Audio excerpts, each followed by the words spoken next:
Welcome to the following presentation of the Southeastern Conference on ABC. One of college football's oldest rivalries is renewed on Black Friday in Starkville. It's the 122nd meeting between number 7 Ole Miss and Mississippi State, better known as the Egg Bowl. A ton at stake today as Lane Kiffin looks to lead Ole Miss to its first college football playoff with a win.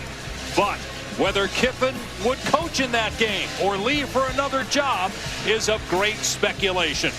The Rebels are seeking their first ever 11-win regular season thanks to the emergence of quarterback Trinidad Chambliss. Mississippi State looks to play spoiler and become bowl eligible as true freshman Kamario Taylor makes his first start for the Bulldogs. But the game has been overshadowed by the rumors about the immediate future of Lane Kiffin. With more, here's Marty Smith. Dave, this is the greatest era of Ole Miss football ever. In fact, the victory today would mark the first 11-win regular season in 132 years of Rebel football. The leader of that historic rise here at Ole Miss, obviously, Lane Kiffin. And as a result of that, he's the prettiest girl at the dance in the wildest coaching carousel we've ever seen in college football. Florida wants him. LSU wants him. Ole Miss wants to retain him. 1 week ago, Ole Miss Athletic Director Keith Carter released a statement. We would like to have an answer and expect to have an answer tomorrow on Saturday. I interviewed Kiffin on the field here just about an hour ago and asked him pointedly, where are you in this decision-making process? He pointed to the game, but said, Marty, this has been going on for weeks. Yeah, the noise is loud, but we're used to it, Dave. And obviously, Marty, we'll be talking about that throughout the entire day. Dave Pasch, Dusty Dvorak, Taylor McGregor. All right, Dusty, as a player, what's your mindset? You're going into your rivalry game, and you're dealing with all this outside noise. Well, it's very simple if you're a player for Ole Miss. It's one singular focus, and it's to win this game. When this season started, this team came together. They had hopes, aspirations, dreams of playing in the college football playoff for a national championship. You win today, you see those achieved, and it's about leadership. And we talked to the quarterback, Trinidad Chambliss, this week. He took to social media and he talked to this football team and he reminded them, we cannot allow this to be a distraction. We have to stay focused, we have to stay locked in, and we cannot let this take away from what we've done in the position we're in here today. It's arguably the biggest game in modern history for Ole Miss, with a playoff spot at stake as they face their arch rival. And the man himself, Lane Kiffin, will join Taylor McGregor live when we come back to Starkville.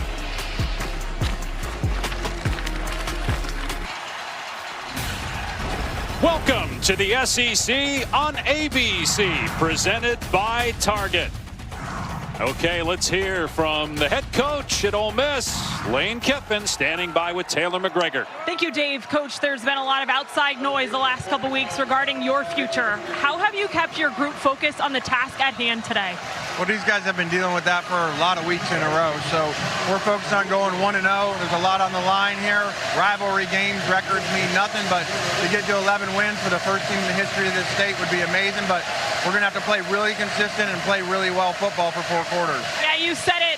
Records mean nothing in a rivalry game. What is the biggest challenge in this Egg Bowl?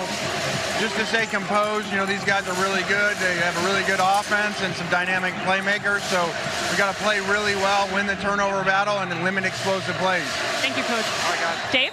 And if they win, Taylor, they still could make it to the SEC title game next week. They would need help. Losses by A&M tonight against Texas on ABC, and Alabama in the Iron Bowl on ABC tomorrow.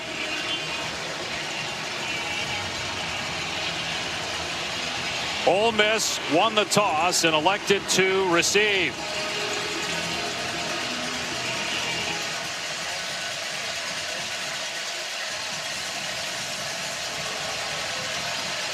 Kyle Ferry will kick it deep.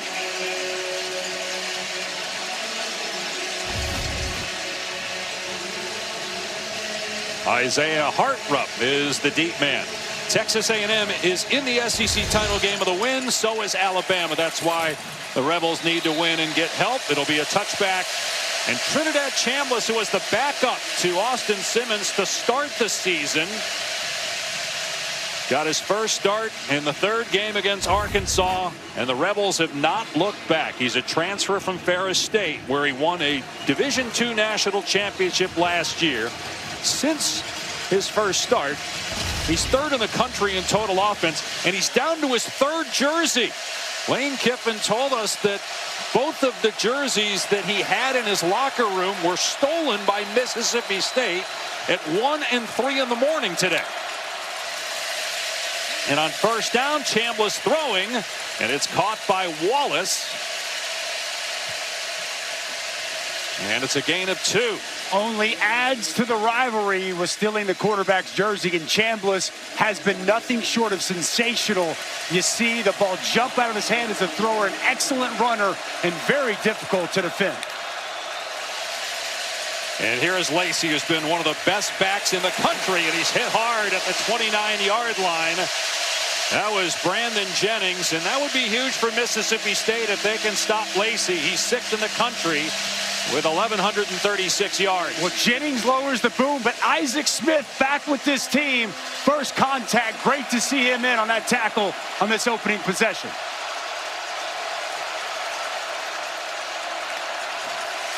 Chambliss on third down and 5 with time to throw, and it's pulled in, and keeping his balance, Wallace all the way down to the 35-yard line. 35-yard gain on 3rd and 5. Well, you mentioned the pressure. Watch this in cut you're going to see here from Wallace, and just a strike delivered from Chambliss. 3-man rush, no pressure, and a nice first down. Lacey down to the 31 for 5 more yards. Mississippi State has allowed 629 rushing yards the last 2 games. The Bulldogs with a win would get bowl eligible. They have 1 conference win in 2 seasons with Jeff Lebby as the head coach. They beat Arkansas a few weeks back, but they've been blown out in their last 2 games since.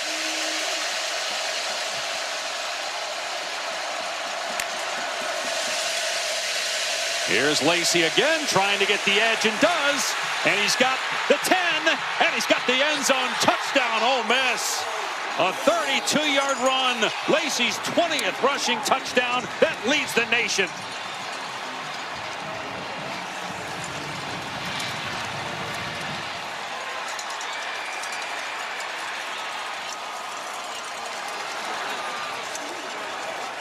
What a start for Ole Miss, with the outside noise and the inside noise about the future of Lane Kiffin. Able to march down the field in less than 2 minutes and hit pay dirt. Carnero on for the point after.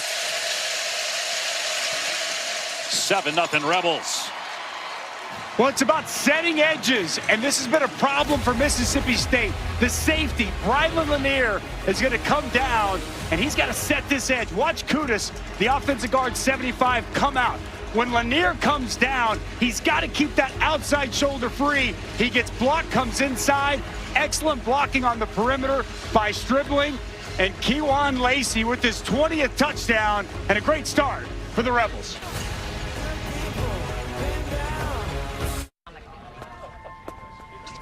Thank you. It's 7-0 Rebels here in Starkville.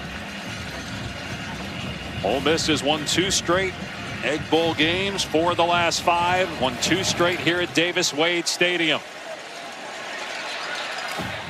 And fair catch, so it will come out to the 25 on the touchback. Kamario Taylor. Oh, because he dropped the ball, he muffed the kickoff, so it's going to stay there. So terrible field position for Kamario Taylor at the 3-yard line. The true freshman, highest-rated quarterback recruit in school history. He's played in 9 games. He's accounted for 9 touchdowns, 3 rushing touchdowns against Georgia. Jeff Lebby told us yesterday it was hard to bench Blake Shapen, who had started 36 straight games. But right now, Taylor gives us the best chance to win.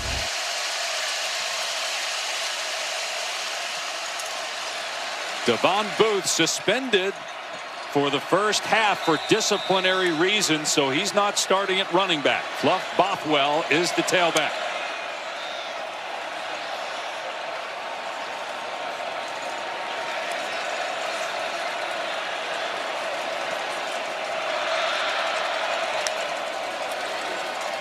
Bothwell hit at the 1 and a loss on the play. Will Eccles, who's been so good all year, was in the backfield first. He has been the most consistent of these defensive linemen all season. Just stout inside. Really good job staying square, being disruptive, and making that play. Taylor throwing, and it's caught at the 20-yard line by Brennan Thompson, his 48th catch on the season. He's number 2 in the SEC in receiving yards. Well, that is a confidence-building throw for Kamario Taylor to complete that, and a nice chunk explosive play on this opening drive. Bothwell up to the 25, a gain of 5. Our impact players brought to you by Chewy. Well, we just saw one. Brennan Thompson from Mississippi State on the catch. It's as explosive a receiver as there is in the country. Isaac Smith, who was taking the locker room for Mississippi State defensively. Suntarian Perkins, and we've already seen Keewan Lacey with that 20th touchdown in their opening drive. Ole Miss defense so improved the last few games, and getting the first down is Kamario Taylor. Coaches say he's very intelligent, understands the offense extremely well, has great intangibles. He's put on about 30 pounds. He's 6'4", 230 since arriving here in Starkville. He'll throw, and across the middle, it's caught. And it's Traore, the tight end, all the way down to the 39 for a gain of 30. Well, watch Traore just work his way in the middle of the field, and Taylor has time and fires a strike over the middle. Nice job after the catch by the big 6'4", 235-pound tight end, and a big play. Good job by the umpire to duck, as well as that was a bullet thrown by Taylor. Bothwell gets the carry, runs out of real estate on the right sideline, pushed out by Andrew Jones, a gain of just a couple. Well, early accuracy, quick decision-making, and you see the ball jump out of the hands of the young freshman quarterback, Kamario Taylor. You mentioned his size earlier, Dave, 6'4", 230, and he is a weapon as a runner, physical, downhill, and best believe that's going to be a big portion of this game plan for Jeff Levy at Mississippi State. It's from Macon, Mississippi, about 30 miles south of here. Bothwell can't find a hole. He is swallowed after a gain of 1 by true freshman Andrew Maddox. It'll bring up 3rd down and long.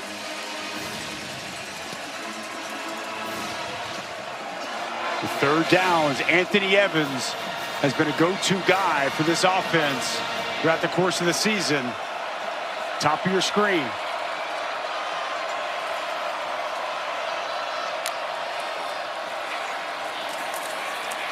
Taylor throws to the left, and Thompson makes the defender miss to get the first down all the way to the 25-yard line.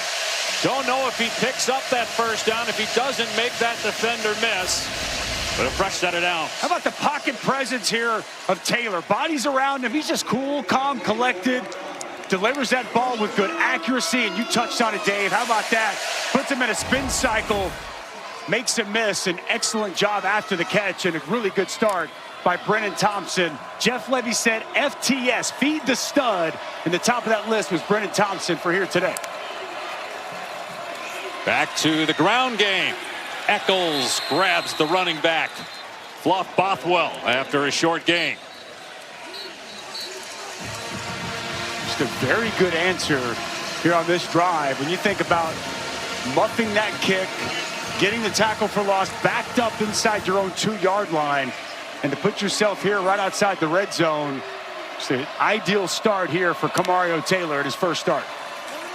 Taylor off the left side with room, inside the 10, and Taylor's in for a Mississippi State touchdown.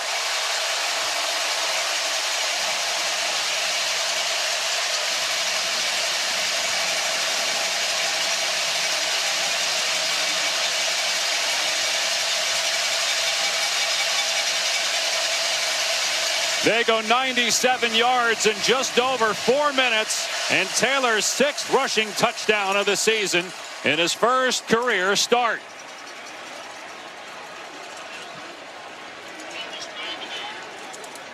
Longest drive of the season for the Bulldogs. And again, Jeff Levy said, please reset the game clock to 8:50. when we met with him last night. Thank you. That he didn't harp on it a lot with the team because he didn't want to embarrass Blake Shapen, who's been such a good leader and teammate. But he did feel that the move to go to Taylor energized the locker room. And you could really see it on that opening possession, along with the skill set of Kamario Taylor on full display.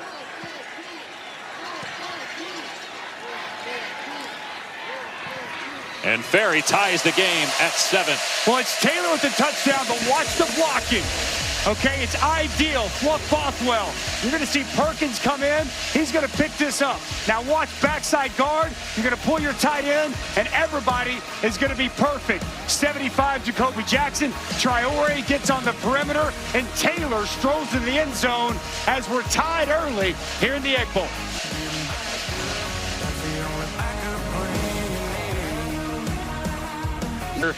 The rematches are next here on ABC. Georgia Tech from Mercedes-Benz Stadium, and then Texas A&M.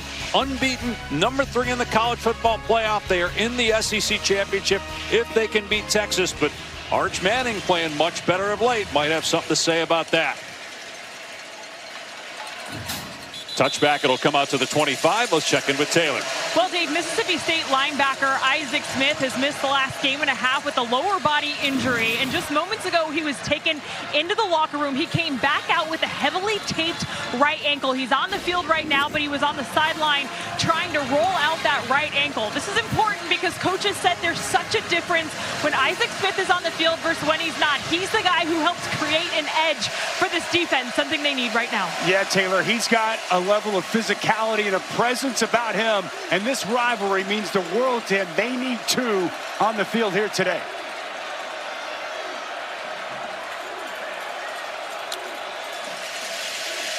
Chambliss rolling out, and a diving catch is made for a first down by Trey Wallace. Spent 4 years at Penn State. He is the leading receiver on this Ole Miss team in his first year with the Rebels and first time in this rivalry game.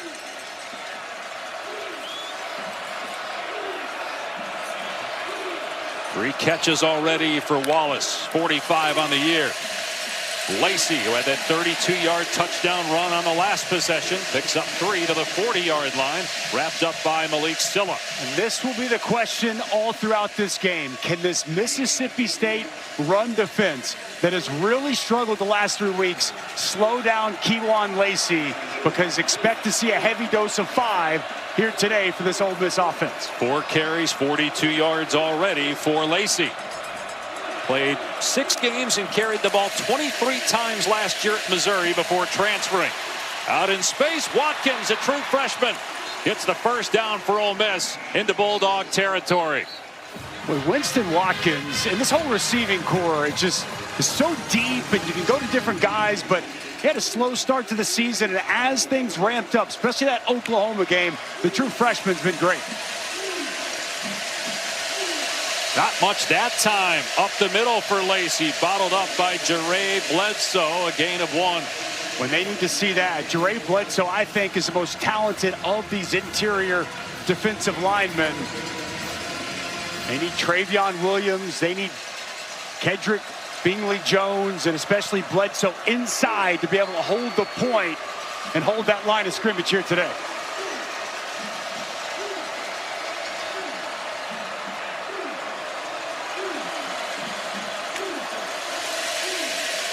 Lacey off the right side, trying to cut it back, and he gets smacked. Big hit by Zachary Tillman. Gain of 1, 3rd and long. Well, this is what you're looking for. Watch Tillman come over the top and lower the boom. This is what they need. Nice job setting edges, forcing the cutback, and Tillman coming downhill, making a big hit on Kewan Lacey.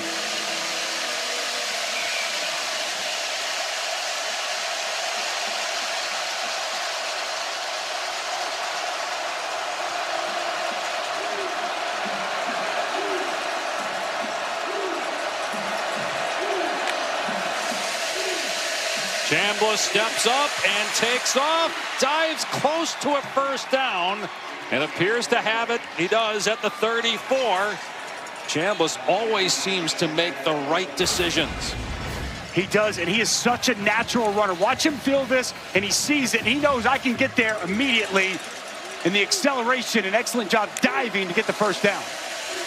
Chambliss fires. There's a flag down. The catch is made by Watkins. He broke a tackle and close to a first down. We'll see what the penalty's about. But what a great story Trinidad Chambliss is. Austin Simmons was supposed to replace Jackson Dart. He started the first 2 games, got hurt against Kentucky. Chambliss got the start the next game against Arkansas and has never looked back. Number 27 of the defense lined up in the neutral zone. The result of the play of the first down, the penalty is declined.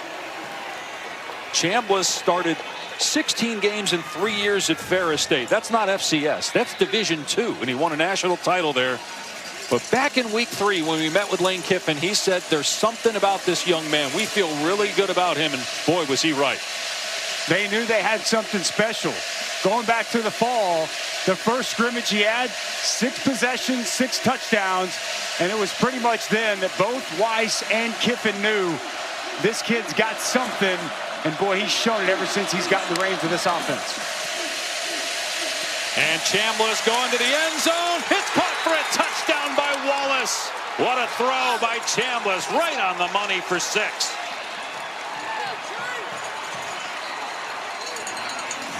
I mean, you cannot throw it any better than that. And Trinidad Chambliss has been perfect here today.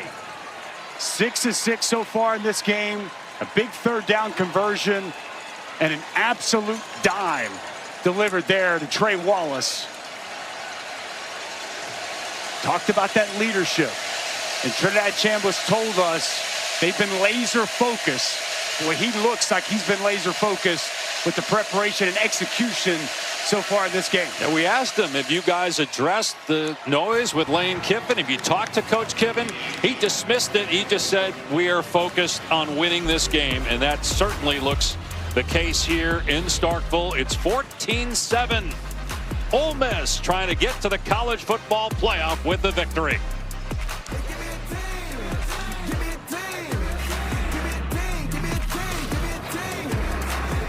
Student athletes, thank you to Allstate. Dave Pasch, Dusty Dvorak, Taylor McGregor. Colin Wilson muffed the opening kickoff, so he's not back this time. Devon Booth, their normal returner, he is not playing in the first half for disciplinary reasons. It'll be a touchback and come out to the 25. Our drive recap is brought to you by Target. Well, Kamario Taylor making his first start today for Mississippi State, and the true freshman was outstanding. From his 2-yard line, a strike to Brennan Thompson. And how about this? Just perfect accuracy, hitting his big tight end over the middle. And we talked about his size at 6'4", 230.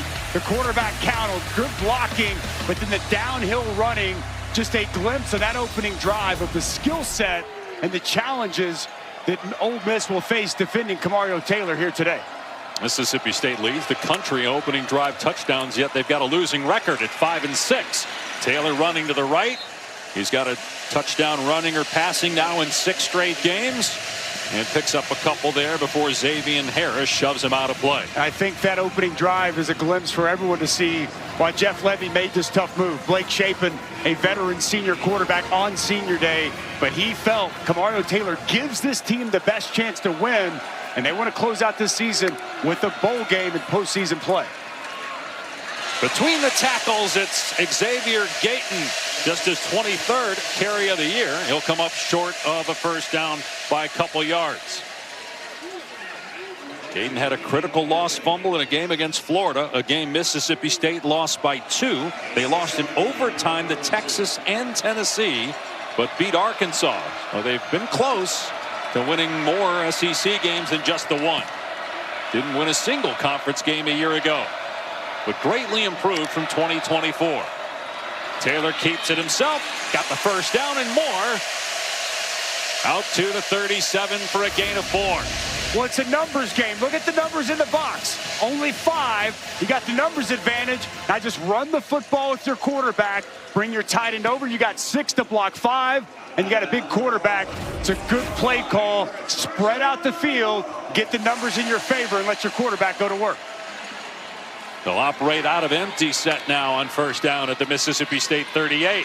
And Taylor behind Thompson, who may have scored. He's the fastest man in the country. He catches that in stride. He might be gone. Pass just a little bit behind him. One that Kamario Taylor wishes he could have back. A deep in-cutting route. Pastell's just behind him. You touched on it, Dave. Former state record holder in the 100-meter in the state of Texas. A 10-1 from Brennan Thompson. And boy, he can absolutely light you up if he gets the football in open space.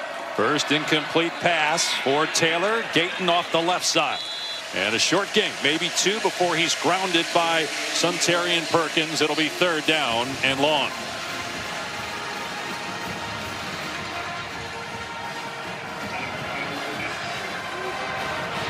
Mississippi State picked up a big 3rd down on the last possession. In fact, they were 2 of 2 on that opening drive on 3rd down before scoring.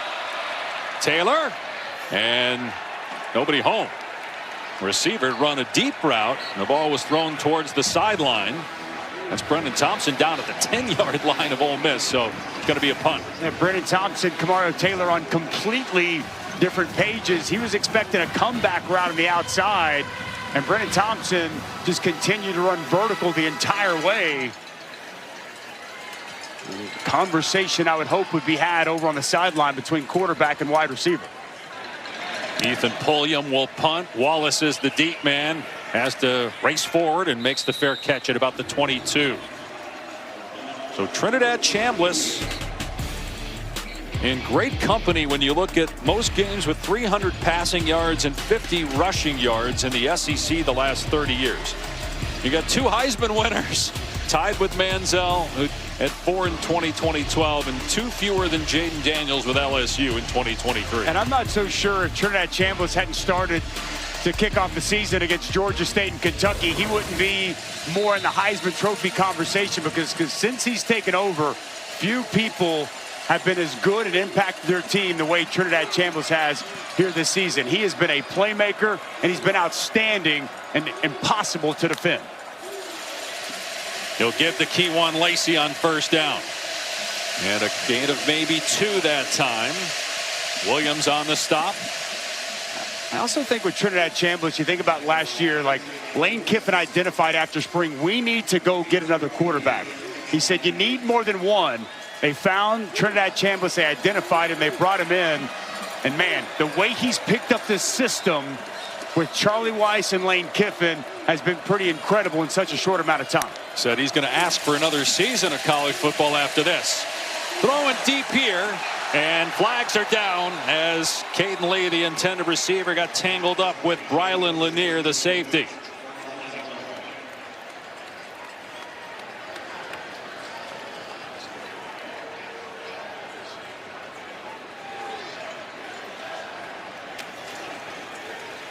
Pass interference. Defense, number 3. 15-yard penalty. Automatic 1st down. Yeah, Lanier knows. I mean, he's going to have Caden Lee just running down the field, going to run past him, and he just wraps him up and holds on. Very easy call for the officials, and Lane Kiffin likes what he's seeing so far from this offense. Can Mississippi State get a stop? They're going to have to get multiple ones to have any chance of winning this game. As good as Ole Miss's offense has been, you think about it, the one loss they had was at Georgia. They scored 35 points in that game. They actually led Georgia in the 4th quarter by 9 before the Bulldogs came back to win. Off play action, Chambliss on the move, and he hits Lee in the open field for a 1st down all the way to the 40 of Mississippi State. That's a 21-yard gain. I mean, whether it's from the pocket, it's moving to his right, the accuracy on the move and playmaking ability is off the charts here early in this game from Chambliss. Lacey, downhill run, picks up about 4. Give credit not just to Lane Kiffin, but also Charlie Weiss, the play caller, for how they've worked with Chambliss to get to this point. And Kiffin told us this week, I knew he'd be good. It was handling the situations like in Norman when they went and beat Oklahoma, because again, he's been playing in front of small crowds at Ferris State. Now you're playing against Oklahoma on the road and having great success. Just nothing phases him as Lacey hits 4 more, bringing up 3rd and 2. Let's check in with Taylor. And he told us there were nerves before his first start against Arkansas, but it was after that game he realized I can play in the SEC, and his confidence has continued to grow. Sky high right now as we're seeing in his first taste of the Egg Bowl here in Starkville. We're going to keep it on the ground in 3rd and 3. And Lacey gets hit hard by Jerron Manning for no gain. And Ole Miss going to keep the offense out there for 4th down. Boys, Jerron Manning, watch right here. Also 11, the freshman Tyler Lockhart. Watch these guys come downhill and deliver a bowl of tag team action. They're on Kewan Lacey, and as expected, 4th and short. Ole Miss going to go for it. They will direct snap it to Kewan Lacey in these spots. And you're right on it. Lacey's got the 1st down. And a touchdown saving tackle by Lanier at the 23-yard line. Ole Miss is now 18 of 28 on 4th down this year. Well, you're going to see backside tight end pull and get out in front. Just going to be a counter with Kewan Lacey. They love giving him the football in these short yard situations, goal line situations. And will continue to call his number now. 11 carries already in the first quarter for Lacey. Final seconds of the opening quarter. Chambliss will keep it. And he is run out of bounds at the 11-yard line. Pushed out by Kelly Jones on the final play of the opening quarter. Trinidad Chambliss, 7 of 7 passing, a touchdown. Kewan Lacey, a touchdown run. The Rebels trying to win the Egg Bowl and get to the CFP. This presentation of the SEC on ABC will continue after these messages and a word from our ABC stations. You are stealing my jersey, Mike Skig. Hey, Now, what has impressed you the most about your offensive start? Well, they've come out really well, obviously extremely focused, and they're executing really well, run and pass, and we actually have some bigger plays. They're grabbing us in some cover 0 and got the pass interference. So we need to finish this and get up 21-7 here. Thank you, Coach. All right. Dave? A lot of speculation about this being the last game for Lane Kiffin at Ole Miss. We spoke with athletic director Keith Carter before the game. He said he believes Kiffin is staying as that pass by Chambliss thrown off target. He and Trey Wallace not on the same page. Kiffin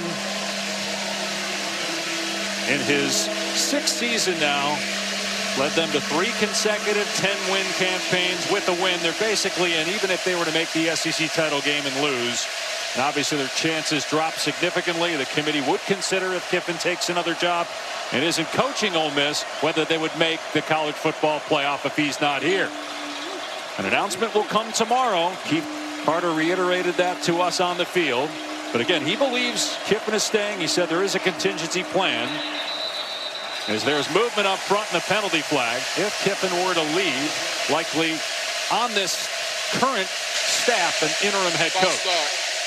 Offense, number 75, 5-yard penalty, 3rd down. And I really appreciated Keith Carter talking with us before the game, like you mentioned. Very honest, very open. Kind of told us everything that was going on.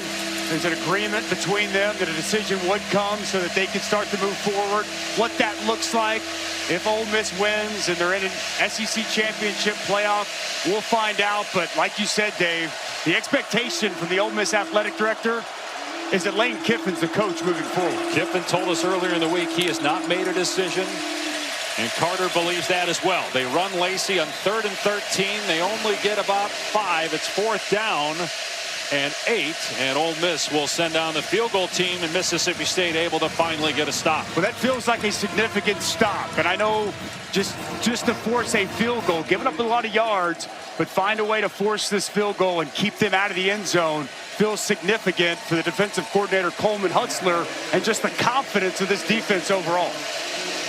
37-yard attempt by Lucas Carnero, one of the best kickers in the country, 21 of 23 on the season.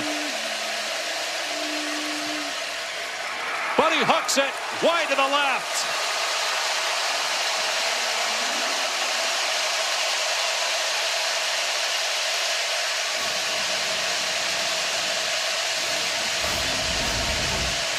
Well, the snap looks good. The hold gets down, and he just pulls it.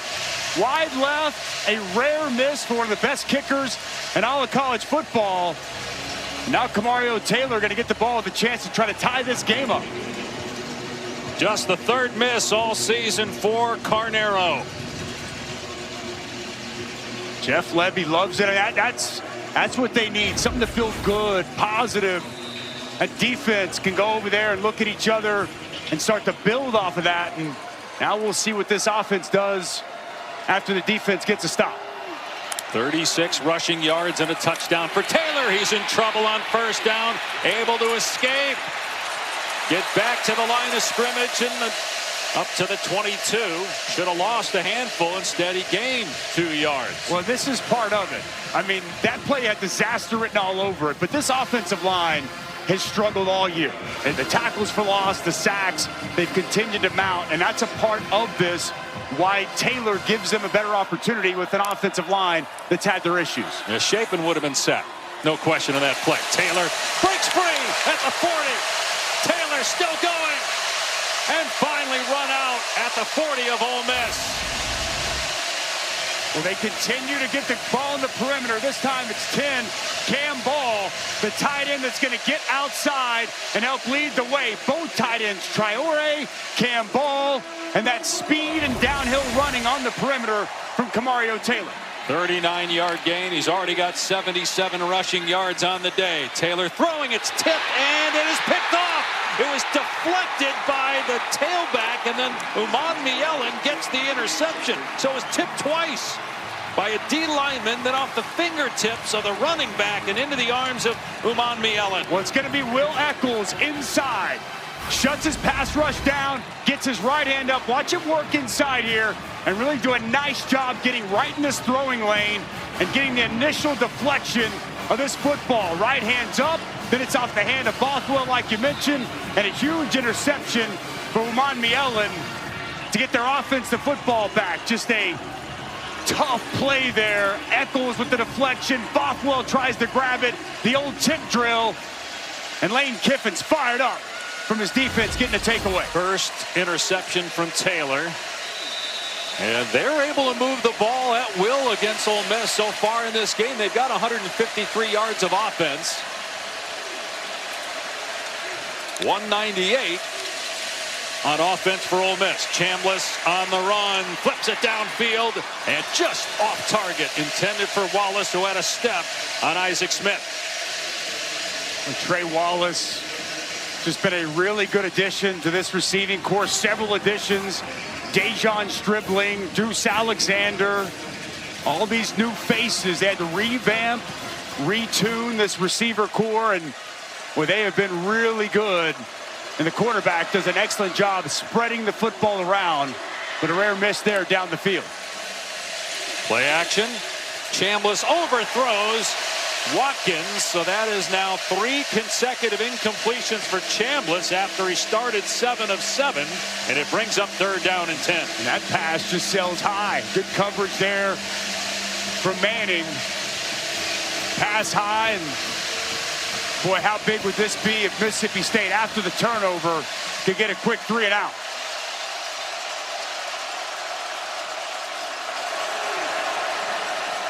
Daquan Wright's one of their favorite, Daquan Wright, favorite target, 3rd downs.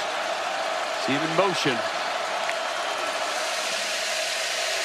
Just a 2-man pressure, and Chambliss taking a shot, but overshoots Watkins.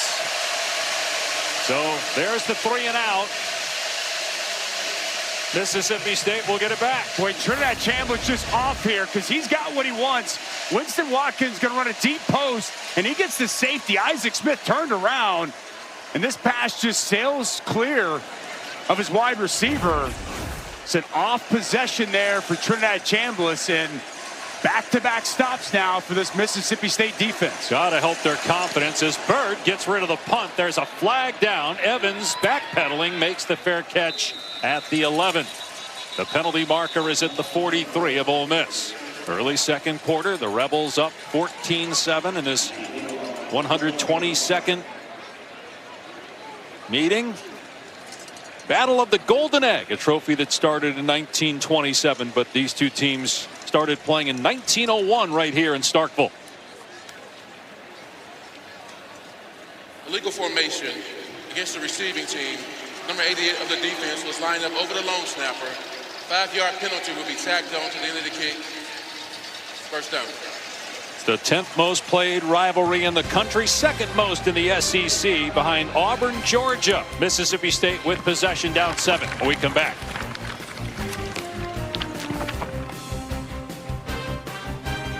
The Triple Treat Box is back, so you can holiday as hard as this guy. Look who I found on the roof. What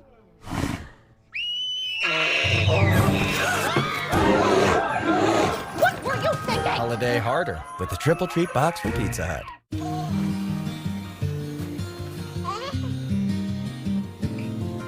I've been afraid of changing 'cause I've built my... Hold on to every memory this time of year.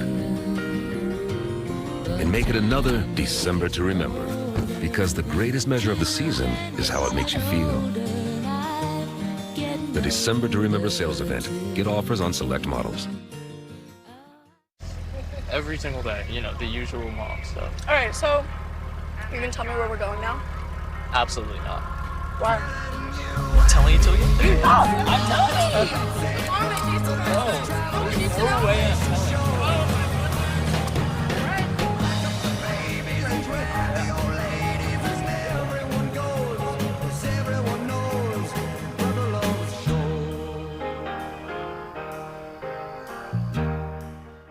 Confrontational Fansville by Dr. Pepper. And Ole Miss got off to a good start with Kewan Lacey scoring from 32 yards out. Mississippi State bounced back with a touchdown by the quarterback Kamario Taylor in his first career start, and Chambliss a deep ball to Wallace to make it 14-7. Mississippi State back on offense at its 12-yard line. A turnover by State on its last drive. They run Bothwell here, puts his head down and picks up 2, tackled by Wydett Williams.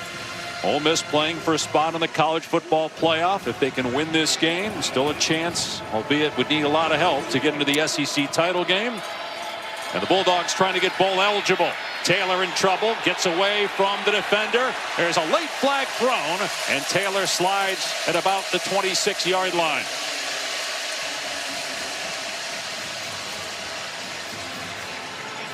I think it's going to be a hold on the right tackle, Albert Reese. Holding. Offense. Number 76. Half the distance to the goal. Second down.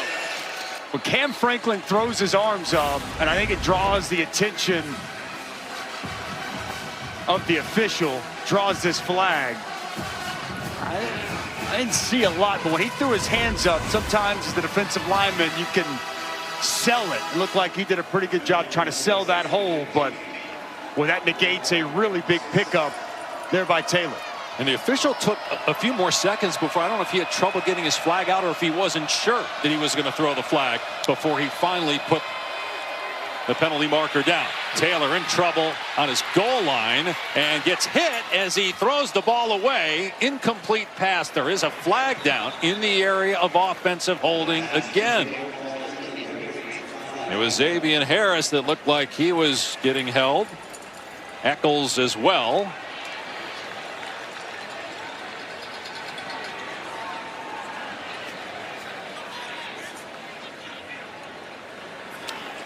Lane's going to decline it.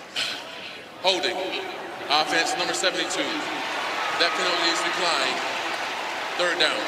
Would have only been half the distance to the goal, so you certainly understand Kiffin declining the penalty. It'll be 3rd and 16.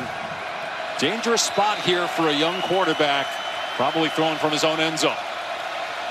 Turned it over, albeit not his fault, on a tip pass on the last possession.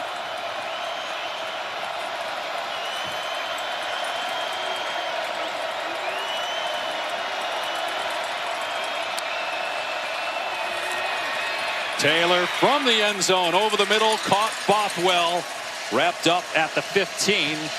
A gain of 9. That will give the punters some breathing room here.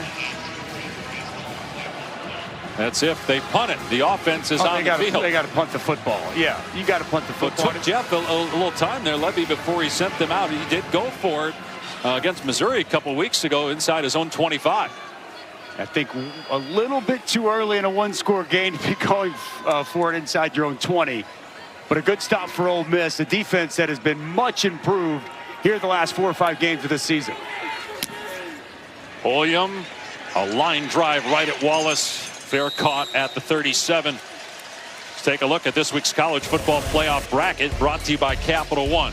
Now, you see Miami at number 11. That's basically a placeholder. They would have to win the ACC championship to guarantee a spot. The top 4 remains unchanged. Ole Miss was number 6 last week, but after Oregon trounced USC, they flip-flopped. Yeah, Oregon, I think the committee was waiting to see them being a good team. They did. They rewarded them. Ole Miss was on a bye.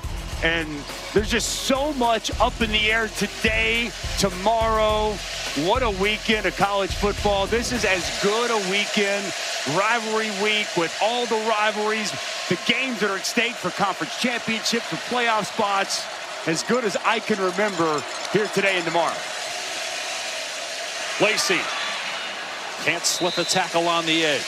Tripped up by Smith. And this is what we've got coming up for you next on ABC. It was a classic last year, an 8 overtime game that Georgia won, and then you got Texas trying to spoil A&M's unbeaten season tonight. And a great lineup for you tomorrow as well on ESPN and ABC. Lacey to the 40, a gain of 3. It'll be 3rd down and 6. When Isaac Smith is flying around out there, and we talked about his presence, about his physicality. Watch him come downhill, lower the shoulder once again, and just let Kewan Lacey feel it. Love what I'm seeing from Isaac Smith here in this first half. Dad Reggie played at Ole Miss, so he knows all about this rivalry going back to his childhood.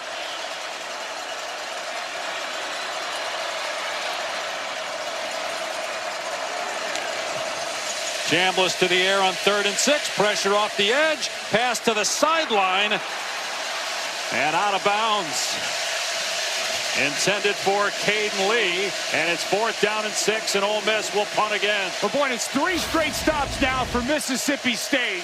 The coverage is excellent. And this pass just sails a little bit high. Caden Lee gets up but can't get his feet in. And Mississippi State's found something here defensively against this Ole Miss offense. Well, Chambliss is 1 for his last 6 after a 6-for-6 start. Evans has the football on the fair catch at the Mississippi State 14. Lane Kiffin's Rebels up 7 in this rivalry game. An ice cold Coca-Cola is perfect, but only at Sonic can you get a free Coca-Cola that's perfect for you with endless flavors like cherry, vanilla, jalapeno, coconut, and cream. Create a Coke your way, any size, any flavor, free for a limited time, only at Sonic. We wanted to make foods using unique ingredients, things like kelp. Shopify provided us this platform to sell our products to anyone around the world. We're Barnacle Foods, and we're powered by Shopify.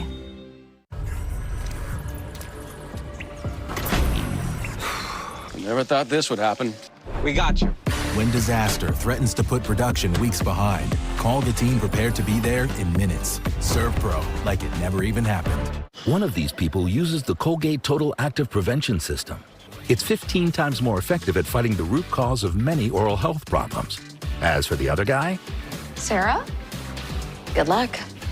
be dentist ready with Colgate Total. Tired of struggling with impossible messes in your tub and shower? Mr. Clean Foaming Bath Magic Eraser cuts through 100% of soap, scum, and grime, while Mr. Clean Extra Durable effortlessly tackles messes throughout your home. Switch to Mr. Clean Magic Eraser.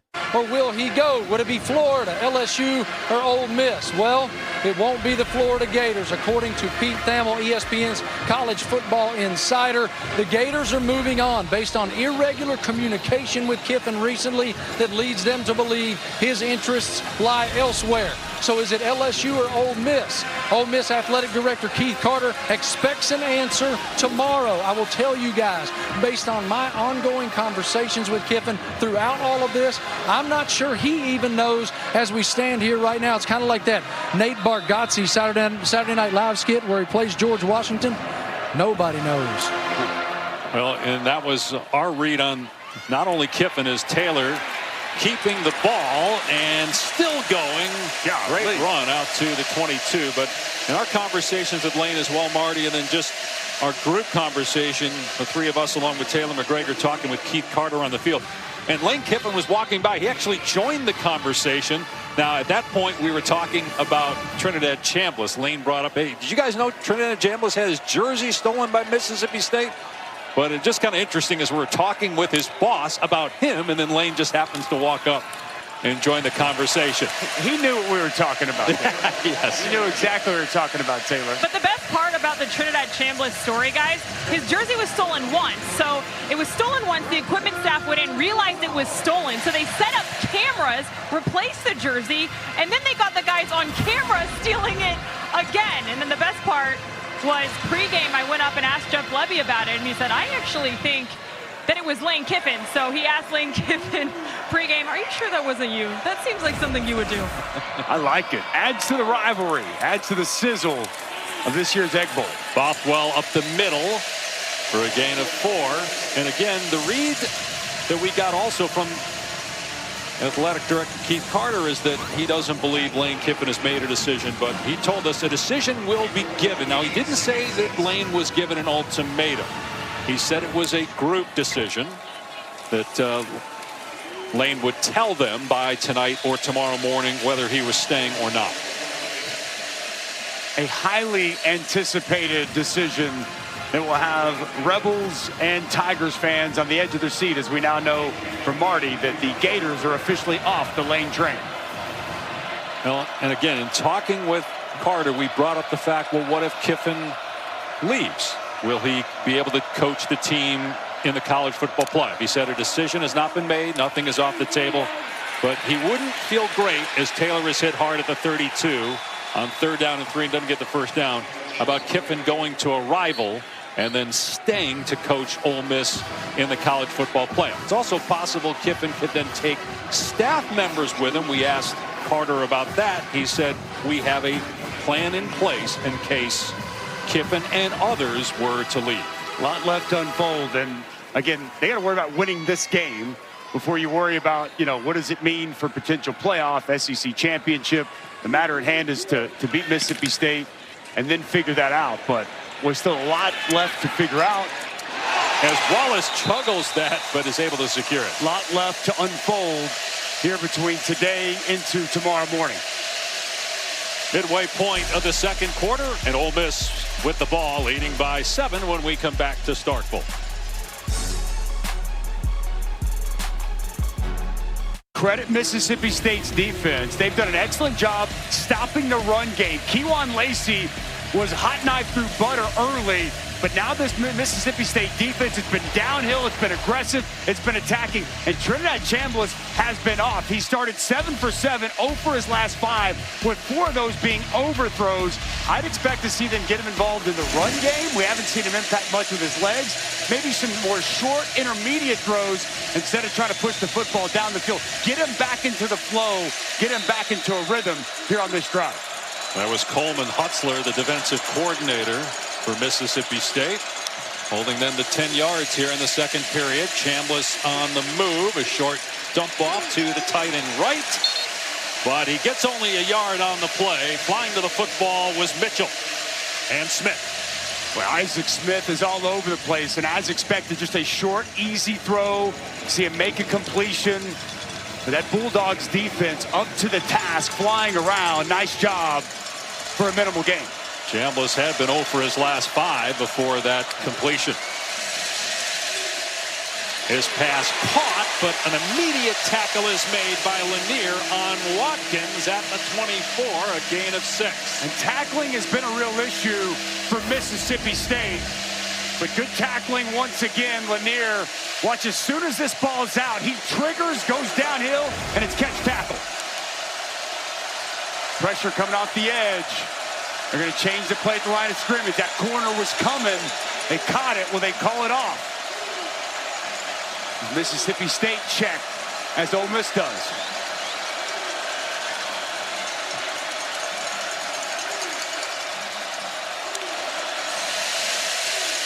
Chambliss with time, checks it down, and it's a first down and more for Lacey. A gain of 15 to the 39-yard line. Well, few people in the country make defenders miss like Kewan Lacey, and you'll see it on this third down. Lanier's going to come downhill, and he's hugging air. Little hesitation, sidestep, and excellent yards after the catch. And a big first down from Kewan Lacey. 25 catches now for Lacey. He's a good receiver out of the backfield. Again, barely played at Missouri last year, transferred to Ole Miss, and is now a finalist for the Doak Walker Award. Another pass play. Chambliss hitting Deuce Alexander on the perimeter for a handful. And this is the adjustment we've seen now this drive. You notice short, more intermediate throws, just quick hitches. Tight end, running back out of the backfield. We saw the last couple of drives pushing the ball down the field more. Chambliss was off. He's on here in these short, more intermediate throws. Maybe taking a shot here, though, but everybody covered, so Chambliss finding a running lane and diving to the first down marker at the 49-yard line. A new set of downs as we're inside 5 minutes to go here in the second quarter. Ole Miss with all of its timeouts and the official 2-minute timeout as well. That's just making things happen. Not much down the field. It's a muddy pocket, just patient, and he finds a little space to move the chains. Got 6 rushing touchdowns on the season. Accounted for 51 total touchdowns at Ferris State last year. And here's a shot play, and he's got a wide open man, but he overthrows Winston Watkins. Penalty marker, though, in the secondary. We saw interference called in Mississippi State in a similar situation earlier. Jerron Manning was in coverage that time. Holding. Defense, number 13. 10-yard penalty. Automatic first down. And Jerron Manning's going to get the hold. You'll see him working right here. A little bit of a double move here from Winston Watkins. Fakes inside, then works back out. And Jerron Manning knows he's beat. He gets that tug, and it draws the flag. First down at the 41 of Mississippi State. Chambliss design run upended at the 40-yard line. That was Hunter Washington on the hit. Ole Miss trying to win 11 games in the regular season for the first time in school history. Their total wins of 11 back 2 years ago included a bowl. That was the first time that's happened. It's the greatest stretch of football in program history, and this is one of the biggest games in school history.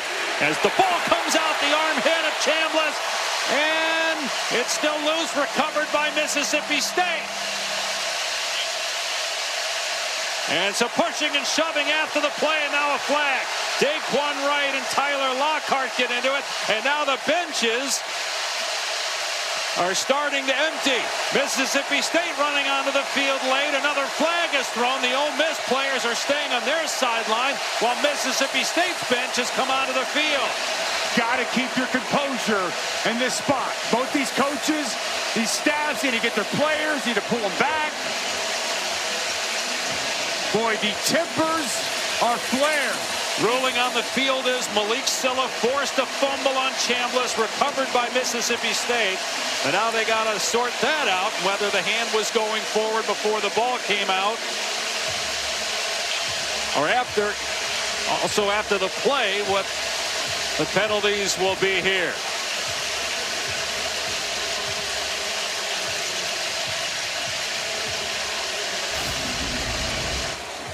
Let's first look to see if this is indeed a fumble, or was the hand going forward? Tough to tell from that angle. Silla with an excellent rush off the edge. Got that length, and he gets that right hand on the ball. Was it not free there by the helmet? By the defense. Well, let's bring in Matt Austin while they sort this out. Matt, what did you see?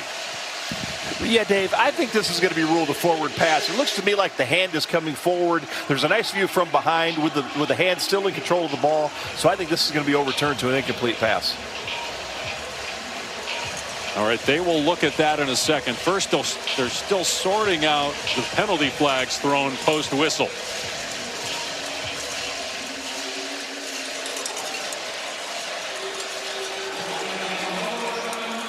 Well, that feels like a rivalry, doesn't it, Dave? But to your point, you got to keep your composure. You just get a takeaway. You don't want to hurt yourself. You got potentially the ball at your 34. You don't want to start throwing punches and get backed up. And both sides. I mean, it was coming from both sides. As we'll see here off the edge.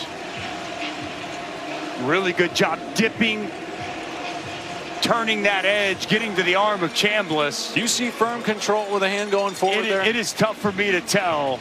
Matt Austin was pretty convicted in what he had to say. I think it's a really good look right here. Got to be clear and obvious. It does look to me, I agree with Matt Austin. It looks to me like he still has control of the football when that arm starts to come forward.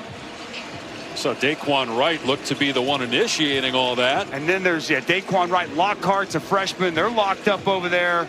You got people grabbing each other's face masks, and coaches start to get involved. The scrum just kind of starts moving, and everybody's pushing. Looked like that 51 might have, like Townsend came in.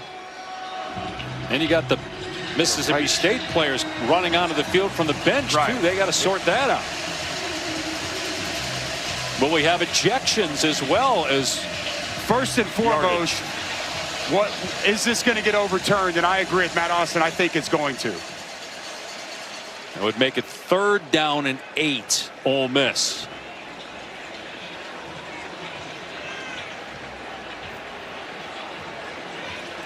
Ball was around the 39 of Mississippi State.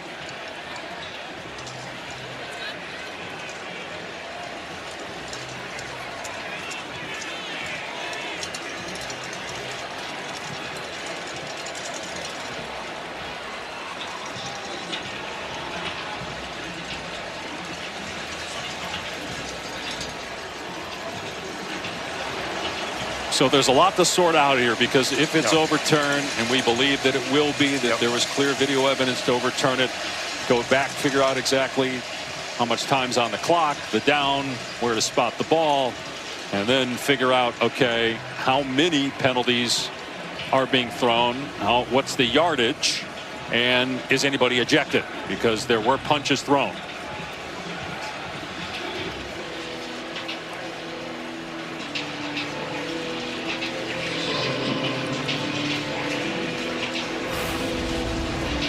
Take a look again at the scrum. See any? You can't really tell much here, Matt. I mean, how do they determine this, Matt, in a situation like this? How do they go back and determine what penalties get assessed? Is an incomplete pass. After the play, personal fouls, number 11 and number 51 of the offense. Personal foul, number 8 of the defense. Those fouls offset. 3rd down. So no ejections there. Right. There were punches thrown. Matt, you surprised that nobody got kicked out? We saw punches there. Well, replay can help with punches, and it's really hard to tell what's a punch, what's kind of a slap to the face. The one thing that concerns me is normally these would be unsportsmanlike conduct penalties on all the players, because that puts a counter on every player, and if something happens again, then they're ejected. To go with personal foul, that's like, offsetting fouls and nothing really happened, and there's no repercussions moving forward. So I would have liked to see unsportsmanlike conduct penalties. Well, I like the fact that nobody's assessed any negative penalties. Because to me it was just a bunch of pushing and shoving. Everybody got all amped up. Adds a little bit of drama here. Well, the other replay looked like Isaac Smith threw a punch and missed, and Daquan Wright threw a punch from that first angle that we showed you. But offsetting penalties, replay overturns the fumble. So an incomplete pass, 3rd and 8 now at the 39-yard line. Chambliss back to throw, flips it downfield, incomplete, and no flag. Watkins covered well by Manning deep. And it's 4th and 8. Well, this time Coleman Hutzer's going to dial it up. We're going to bring pressure here, and then pressure from all the way in the back. And it's going to force this pass to be slightly overthrown. Good job by Nick Mitchell getting there. And the coverage is there down the field. There was a flag. We did not see a flag thrown, but Mississippi State's declining it. It was against Ole Miss. And so it is 4th down and 8. And another punt coming up. It's been a long time since Ole Miss has been stopped in a quarter. I mean, they've done nothing offensively this period after a terrific first quarter. 4 straight possessions now. Going to yield no points for this Ole Miss offense. In the first 2 drives, they just had their way with Mississippi State.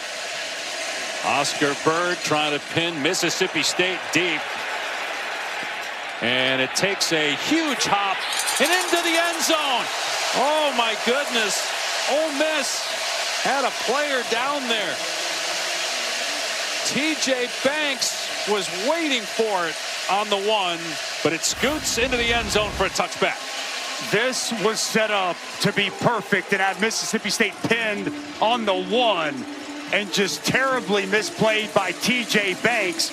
Let's take a look from the progressive pylon cam as Banks settles in and just completely misplays this football and allows it into the end zone. What a huge break for Mississippi State. But now, can the Bulldogs take advantage? They have been able to move the ball against Ole Miss, but they turned it over when they got inside the 40.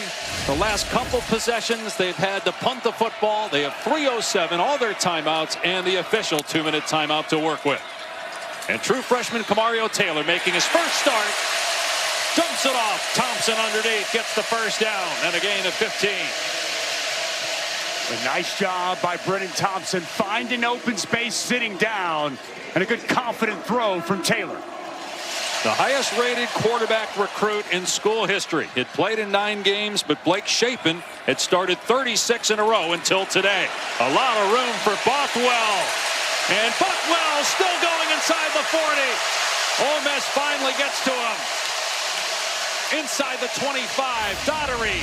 Well, how about the perimeter blocking outside? It's going to be Anthony Evans. It's going to be 11, Aiden Williams. And then the tight end, Traore, is the lead blocker and sets Bothwell up for that massive chunk run, Dave. Gain of 43 for Bothwell. Transfer from South Alabama.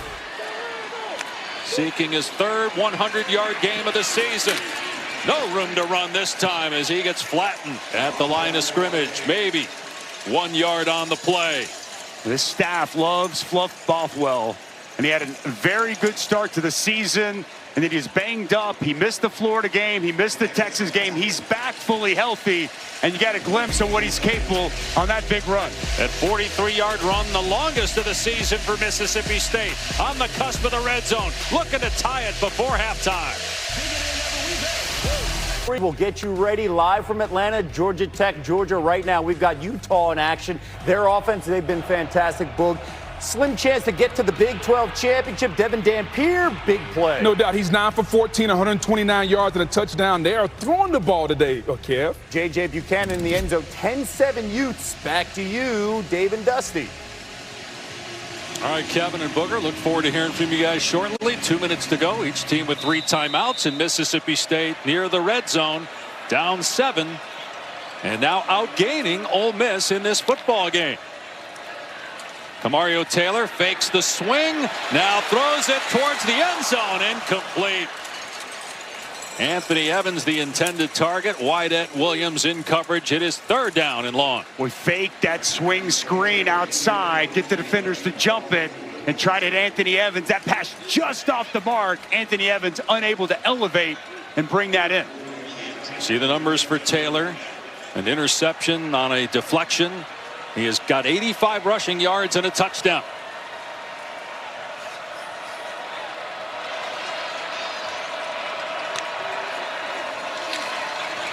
On 3rd and 10, it's through the hands of Evans, and he was right at the line to gain. Would have been close to a first down. Instead, it's 4th down, and here comes the field goal unit. Timing just slightly off. This ball comes out just a touch too early. Evans, as he's out of his break and he turns, that ball's on him too high. I mean, just a beat too quick out of the hand of Taylor, and Evans unable to pluck that football. Kyle Ferry, who is 11 of 14 on the season, will attempt a 40-yard field goal to make it a 4-point game. And Ferry nails that one. And it's 14-10, Ole Miss. Well, we wondered, would Ole Miss be distracted with all the outside noise about Lane Kiffin? We were assured by players and assistant coaches they wouldn't be. And they came out and played a great first quarter. Yeah. It's just Mississippi State has found something defensively after really a struggle all season here in the second quarter. Yeah, I was going to say, because the execution was superb to start this game for Ole Miss. Trinidad Chambliss has got some overthrows, so you got to factor that in. But the Mississippi State defense, it's flying around. It's playing with physicality. It's tackling well, something they have not done the last 3 games. You couple all of that, and it's really their defense that has kept them in this ball game and find themselves down 4 here late in this second quarter. Yes, since Ole Miss missed a field goal that would have extended the lead to 17-7, they've had 47 yards on 14 plays and 2 3-and-outs. They'll have 3 timeouts to work with. Mississippi State still with 3. Come out to the 25 after the touchback. Let's take a look at it. Trinidad Chambliss, we've talked a lot about him today for good reason, and it was a great start. He was on point. You see that excellent throw there in the middle of the field. This touchdown pass to Trey Wallace. You can't throw it any better than that. Since then, he's just been off. Here's a overthrow to Trey Wallace on the move from the pocket. He misses Watkins high and long, and yet another overthrow down the field, missing his intended target. Can Trinidad Chambliss get it back together here before halftime? Just 27 passing yards on 4 of 11 after that hot start. From his own 25. Chambliss on the rollout. Goes back across the middle, and it's batted down by Jennings. Boy, Jennings, eyes on the quarterback as he's closing. Watch him just do a good job. Get outside, get right in the path of the quarterback, and get his hands up and get this pass deflection. A playoff spot on the line for Ole Miss. A chance perhaps still to play for the SEC championship. They've never been to an SEC title game. That's also on the line. Chambliss off play action over the middle, complete. And a first down to Caden Lee. Last year he was a 3rd-team All-SEC receiver, 57 catches, but his numbers way down this year. But Chambliss going to him a handful of times here in this first half. Here he is again on the catch, and he's picked up and slammed. Boy, Jerron Manning all over him. That's a gain of about 4. This Mississippi State defense has been lacking an edge. They're playing with an edge here today. And the clock approaching a minute to go.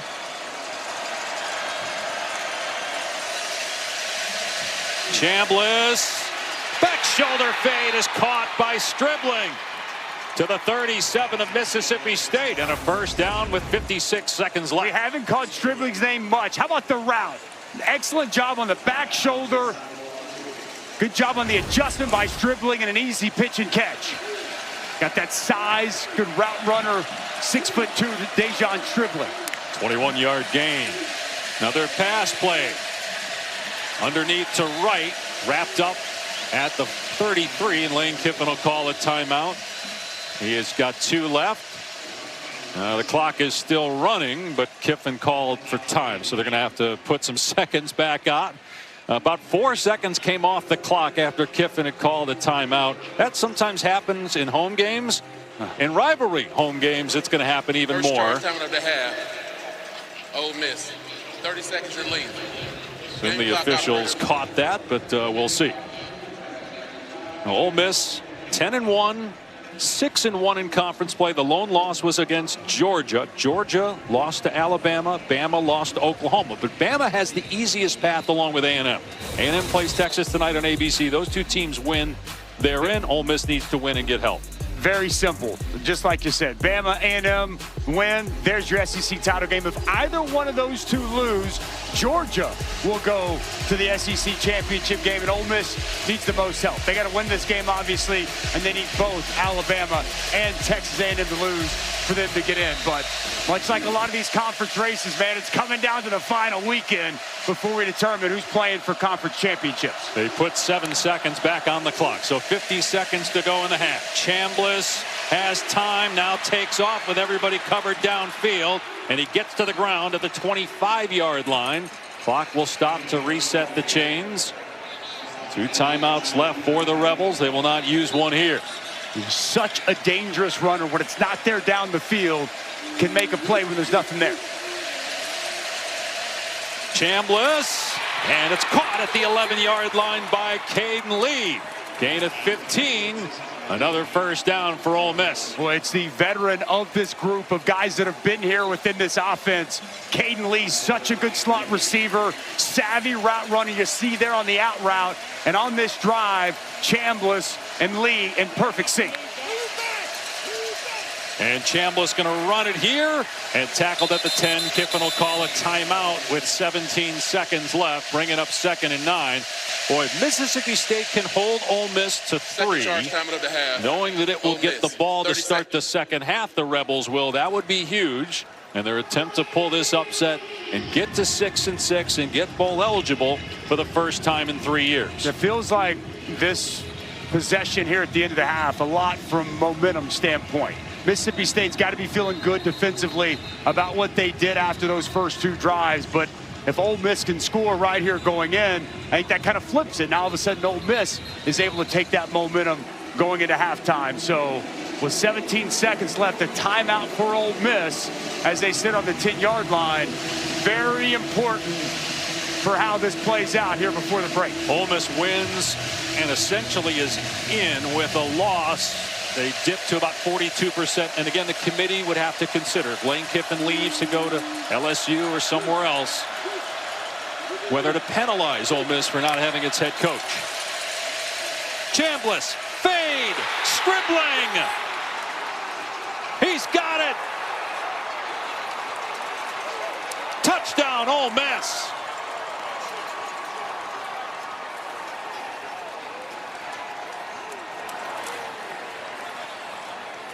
Javen Williams in coverage, but what a catch by Stribling. It is tremendous. Watch this concentration going up, and this foot comes down inbounds before he hits out of bounds.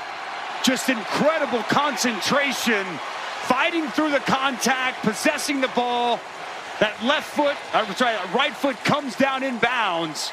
That's just a tremendous individual effort by Stribling. Little push off there that was not called, but he completes the process of this catch, and it's a big touchdown for Ole Miss before halftime. With 12 seconds to go. So Trinidad Chambliss with his 2nd touchdown pass of the game. Stribling, Oklahoma State and Washington State transfers 4th receiving touchdown.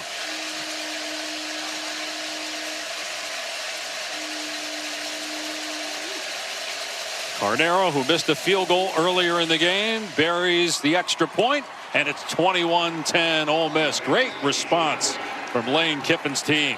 Well, Trinidad Chambliss, he started so hot today, 7 for 7. Then he really cooled off, and we saw him heat back up here on this final drive. From the pocket, he's got time. Great job by Lacey picking up that blitz. And then go to Stribling, the biggest target outside, 6'2", that back shoulder, easy throw. Caden Lee, we touched on. Great route, good timing there. And then go back to your big target. He's got the size advantage outside. And Lane Kiffin loves seeing that before halftime as his team takes a 2-score lead going into the half. On that drive, Chambliss 6 of 7, 67 yards and a touchdown for the Division II transfer from Ferris State. There are a lot of complaints about the portal, and we certainly get those complaints. But one of the great things about the transfer portal is players like Trinidad Chambliss. There's no doubt. He had no Division I offers. He has to go to Division II, and he does a great job at Division II. He leads them to a national championship a season ago. But he wanted to level up. He wanted to see how he could compete at this level of football, and there have been few that have done it better since he's taken over this offense than Trinidad Chambliss. And he's looking to play one more year. He's going to file for a waiver to play next season. He had a medical red shirt along with just a normal red shirt at Ferris State. At 21, he redshirted. 22, he told us he medically redshirted. And then 23, 24, obviously was a part of that program at Ferris State. But based off what he told us, it sure seems like he's going to have a very good case and more than likely have the chance to come back and play another year in college football. Where that will be, who knows? In 2020, who knows? 5 and beyond. We don't even know where the coach is going to be.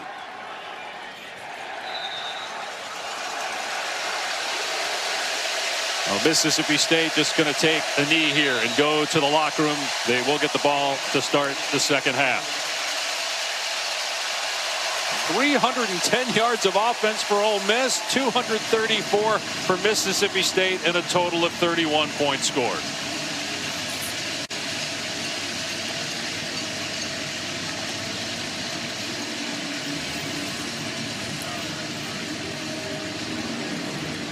He had the turnover by Taylor, a turnover by Ole Miss that was overturned by replay, and those were huge plays in this first half. And you saw, again, extracurricular activity. I wonder if that's what Lane Kiffin is talking about with the officials. He is now with Taylor. Thank you. We just saw you have an extended conversation with the referees. What were you saying? Well, we just try to play clean football, man. We try to execute and play really good football. For a whole sideline to try to fight and leave their whole sideline, including their athletic director, I've never seen anything like it. So I'm just reminding them, like, we're trying to play football here. We're not trying to start a fight so, you know, our university can get credit for fighting people. How will you address the fighting with your team at half? We're good. Our guys stay on the sideline like they're supposed to. So we got to execute better in the red zone on offense. We did there at the end. On defense, we calmed down after the beginning, but we need to sustain some drives here and put this game away. Thank you, Coach. Dave? And it's 21-10 at halftime with Ole Miss trying to get to the college football playoffs. First ever SEC title game.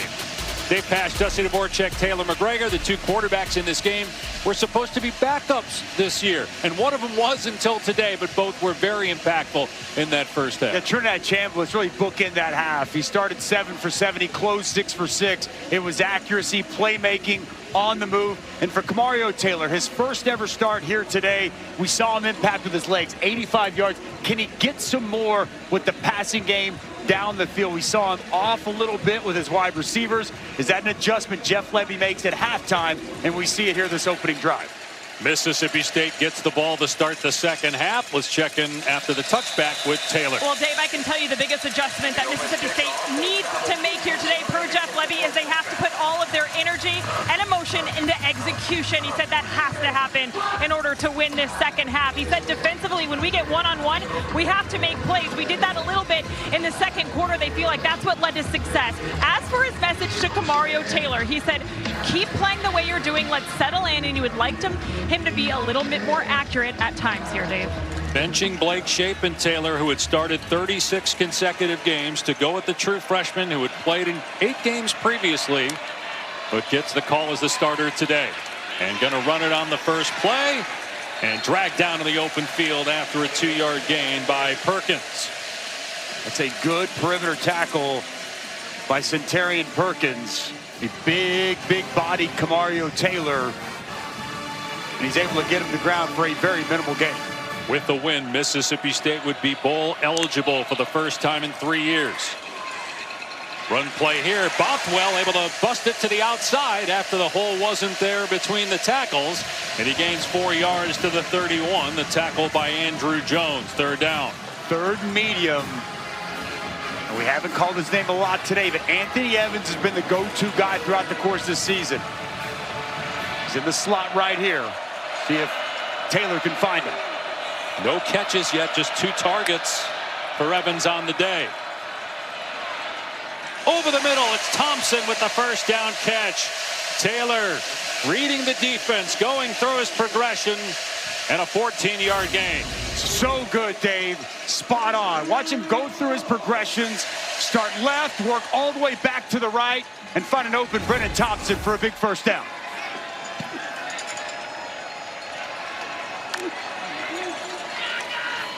Bothwell on the delay with room off the left edge. Lost his footing and down at the 48, but that's a 7-yard gain on first down for Bothwell. Well, good job. Cannon Boone, the center, pulls out, gets a nice kick out that opens up that space for Bothwell to get a nice pickup on first down. It's a much maligned offensive line. Playing better, though, today. Helping the run game and protecting Taylor. On the rollout, Taylor dumping it off to Bothwell and leveled at the 47-yard line. Another hit by Perkins and a short gain. Bring it up third down. Well, last year, Centarian Perkins was more of a designated pass rusher. This year, he's done a much better job being able to tackle out in space. We've seen him twice now with good tackles on the perimeter on this drive. And keep it in Taylor's hands and run the football on this 3rd and short. Got 9 carries for 87 yards. Instead, between the tackles, run for the tailback, Bothwell. And a first down for Mississippi State. Gain of 8. Well, the interior of this offensive line does work here and opens up a big hole for Bothwell as he hits it downhill. They've been able to move the ball throughout the game on Ole Miss, but just 10 points to show for it. The blitz is picked up. Taylor takes off. He absolutely levels Eccles, a defensive lineman, just bounces off of him, but eventually brought down by Daugherty after a short pickup of 2 or 3. You mentioned the pressure. Watch this pressure come. Watch Bothwell go low on Daugherty just to give Taylor a chance to pick up something. Really good job. And blitz pickup there by Bothwell. How about the forearm shiver to the defensive lineman by the quarterback? By the way, Devon Booth is in for the first time. He was ineligible to play in the first half. Disciplinary reasons. Taylor. First down, Traore. Trying to hang on to the ball as Ole Miss looks to strip it. It's a gain of 13. I love the placement of this pass from Taylor. Puts it out in front for Traore to catch it out in front and just be working forward as soon as he catches the football. And good perimeter blocking on the edge. Play 9 of this possession. And not much there off the right side. Maybe 2 yards for Booth. Chambers tracks him down. You know, Taylor said Jeff Levy wanted to see execution. This is a very well executed opening drive coming out of the half for Mississippi State. Booth finds a cutback lane, spins away from a tackler, and down to the 18. Gain of 4. Gushican on the stop, bring it up third down, play 11 coming up. Line change here for Ole Miss, bringing an entire new fresh front 4 in for this big third down. Mississippi State has lost 2 straight to Ole Miss for the last 5. This is the 122nd meeting, the 98th time they've played for the Battle of the Golden Egg. The Egg Bowl trophy starting in 1927. The series dates back to 1901. And a ton at stake. Ole Miss never been to the college football playoff. Almost certainly would get in with a win. Third down, Taylor behind Evans. He could not make the catch, and it ricocheted towards Daugherty, who couldn't make the interception. It's 4th down and 3, and the offense will stay on the field. What do you think of this call? I think you have to, Dave. I think that they know they've got to score. Touchdowns are what they need to be able to handle Ole Miss. I know you say, well, he's going to change his mind. He's going to kick the field goal, try to get it to a 1-score game. A little surprised.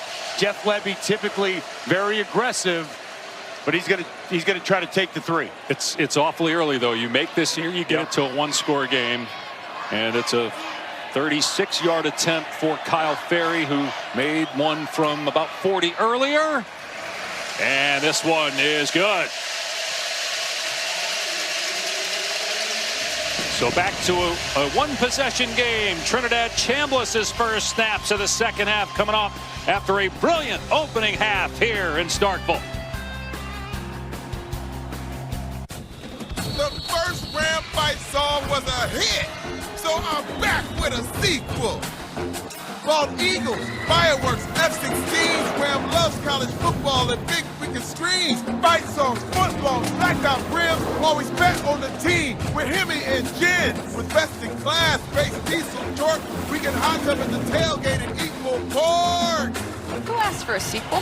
Harry did. Nothing stops college football. Nothing stops Ram. Sometimes the best beginnings. 122nd Egg Bowl. Go back to 2019. Matt Corral and Elijah Moore bring it to within a point, but then Elijah Moore does that with no fire hydrant in sight. It's a 15-yard penalty. The extra point, no good, and Mississippi State wins by 1. What did he do?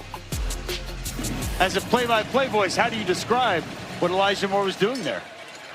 No words are necessary, Dusty. And pictures tell the that story. Situation. What a great rivalry, though, this Egg Bowl, man. There's been so many moments, so many big games. And obviously this one going to be one of those. We've got the Trinidad Chambliss jersey being stolen, not once but twice. A little scrum going on. And it's Lane Kiffin situation, everything surrounding this game, and obviously SEC championship game. College football playoff, a bowl game for Mississippi State. So much on the line, so much at stake here today, Dave. All on Black Friday. Is Lane Kiffin for sale? Might take 16 or 17 million to get him. I thought Black Friday you get deals. That doesn't sound like much of a deal, Pat. Lacey getting to the outside.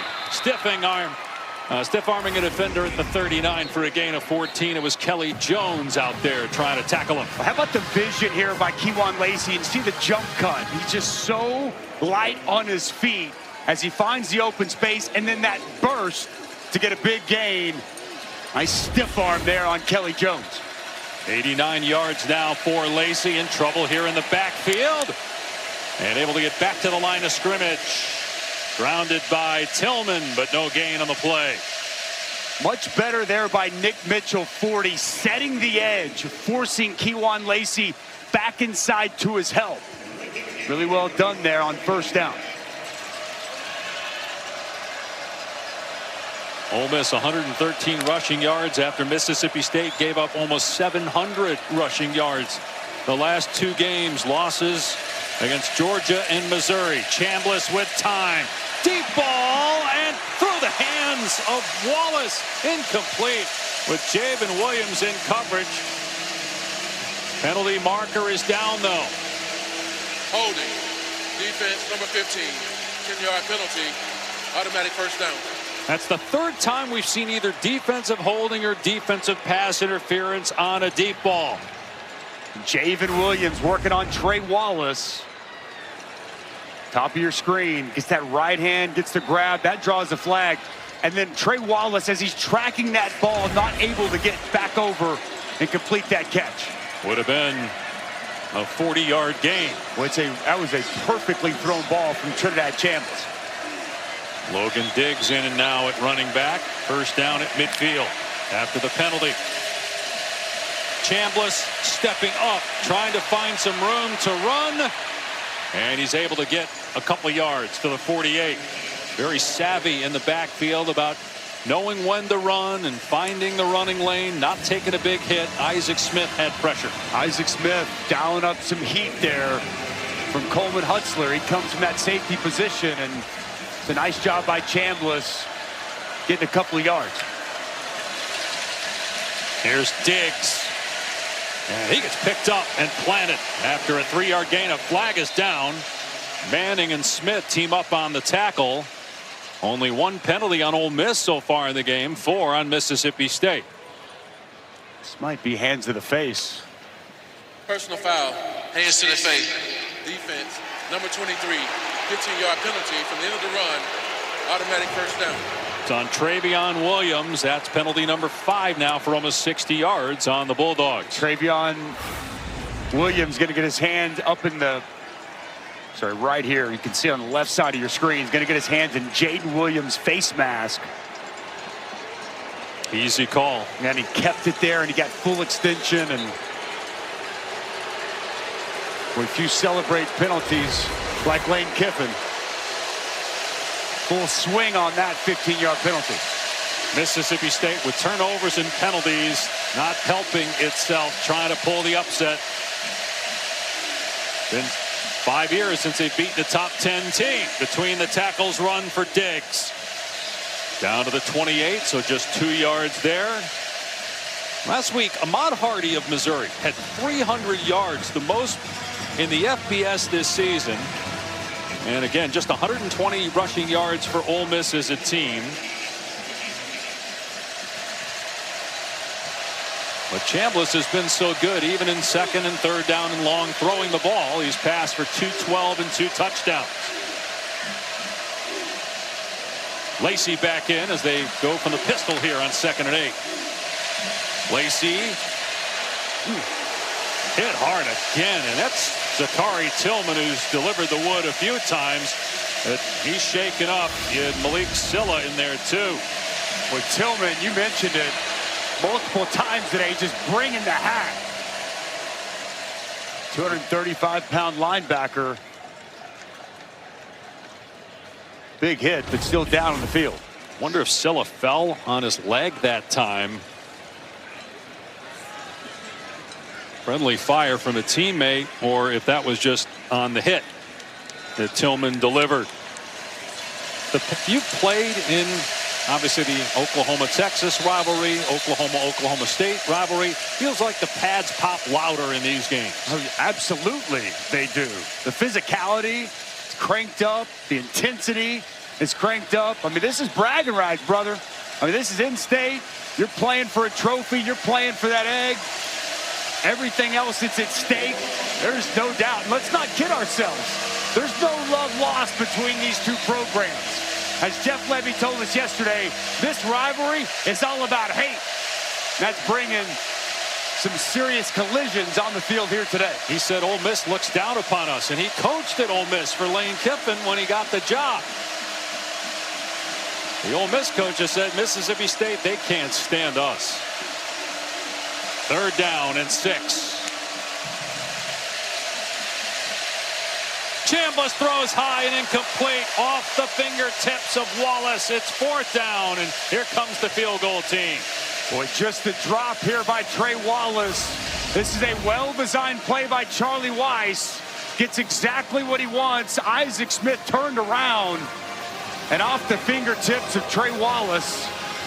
And the frustration there from Chambliss, knowing they just missed a golden opportunity to get one step closer to that golden egg. Now, Lucas Carnero missed a 37-yard field goal, just his 3rd miss of the season. First inside 40 this year. This will be outside the 40, 43-yard attempt officially. And it's hugging the right upright, but it hooks at the end, and it's good. So it's 24-13, Ole Miss.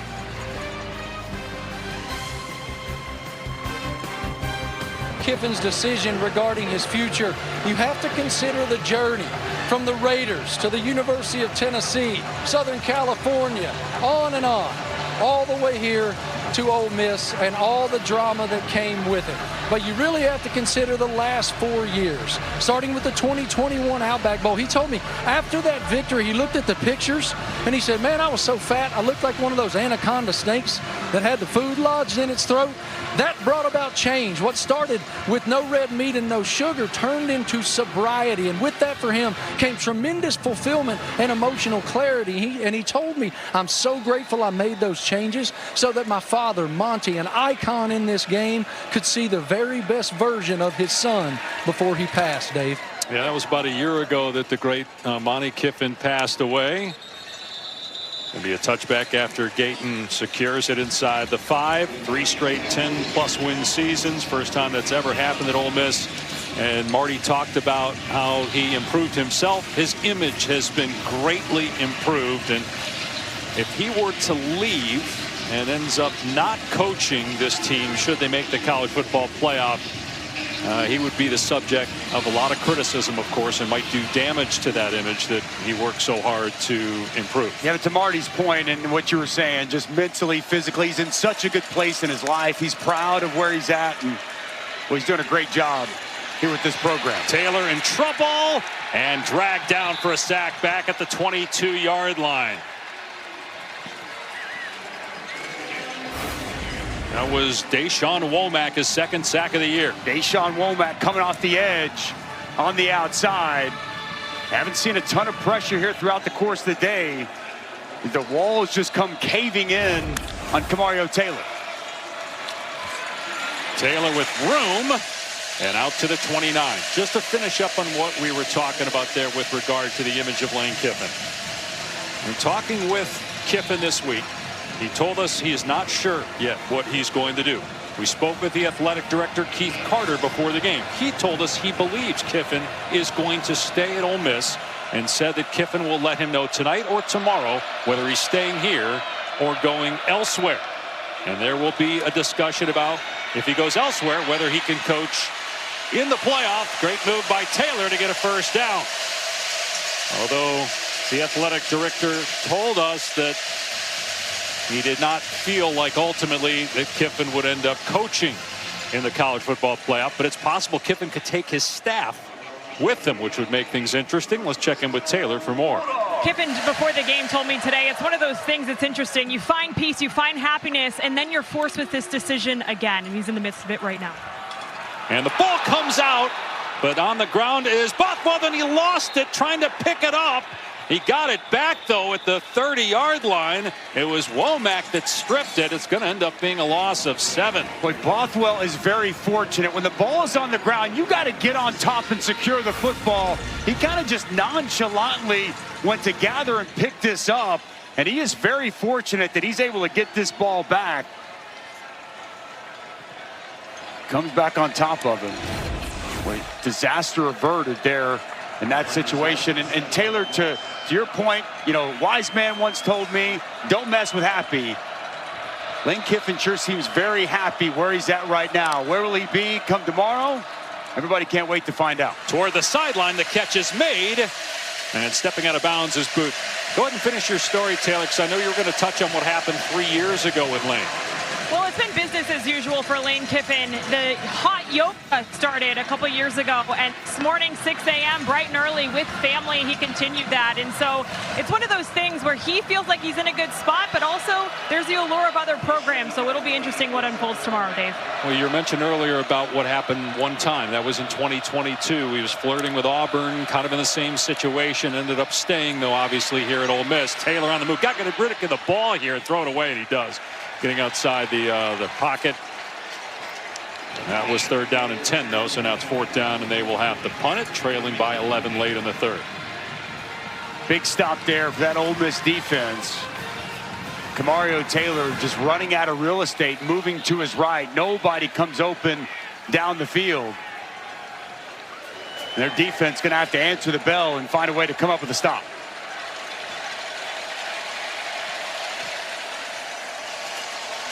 Wallace is deep. And a line drive by Pulliam. Wallace with the fair catch around the 22-yard line. You're watching Fairfield by Marriott Rivalry Week.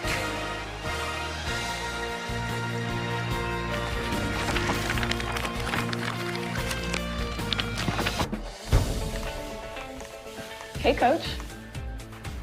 Great W technique. It's a process to win, and winning is a process. And one coat for the win. That's how I roll. Good one, Coach.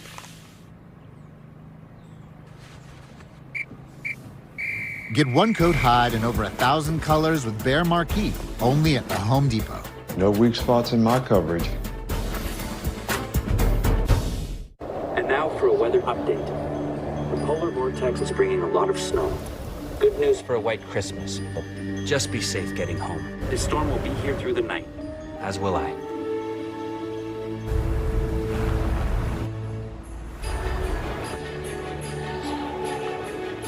The greatest measure of the season is how it makes you feel. The December to Remember sales event. Get offers on select models.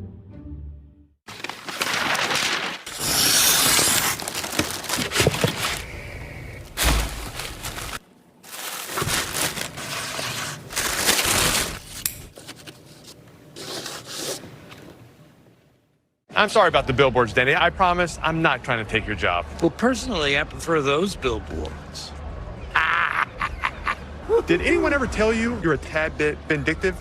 All the time. Make Jersey Mike's a game day thing. A sub above. $4.99 per month for a year. Disney Plus and Hulu Black Friday deal. Want to talk football with a friend?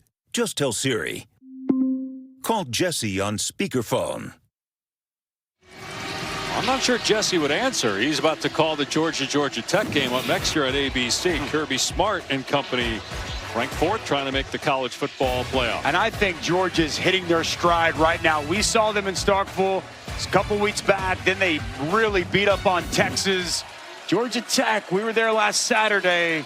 When they missed a great opportunity, it feels like Georgia might be in for a big performance today. Shot play on first down. Through the hands again of Wallace, unable to secure it. Diego Brumfield in coverage. They continue to test those corners. It was there, but Wallace could not pull it in. And they continue to win, and Trey Wallace wins again outside. He does the hard work, just unable to bring it in. Back-to-back possessions he wishes he could have back. That's now 3 plays he's had in his hands, but there's a penalty flag down. We didn't see the flag drop. We have not heard an announcement.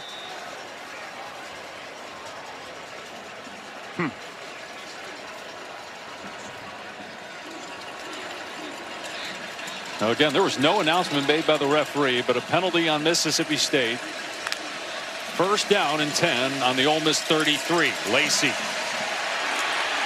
out past the 45 to the 47. There's another flag. We're being told that the last play was defensive holding on Brumfield, who was covering Wallace. Let's see what this flag's about. Only one penalty on Ole Miss so far. Offense, number 8. 2-yard penalty. First down. That's on the tight end, Daquan Wright. Well, it feels like, and maybe that's why Ole Miss went for the kill shot, that if they're able to get in the end zone on this drive, they can be very much in command of this football game, with Mississippi State's struggles so far to get into the end zone. Try to push it to a 3-score game. It would definitely feel like be quite a bit of distance between these two teams.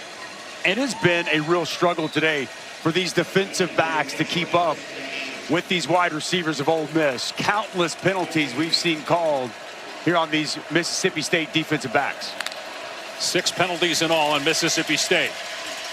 Chambliss bottled up. That was a nice play by Calvin Dinkins in the hole to make the hit after a gain of about 4. But it's Jamil Burroughs who's going to make this play. Watch the big man just get vertical and disrupt everything that's going on inside. Good job just holding the point by Deakins. It's good defense all the way around by Mississippi State.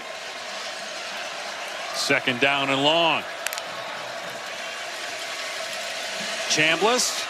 Lee makes the grab at about the 38, so they get 10 of it back. It'll be third down and about a handful here. Just an easy access throw off coverage and a good find there by Chambliss.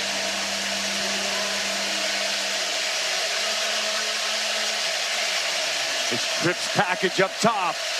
Watch him try to create something coming out of that.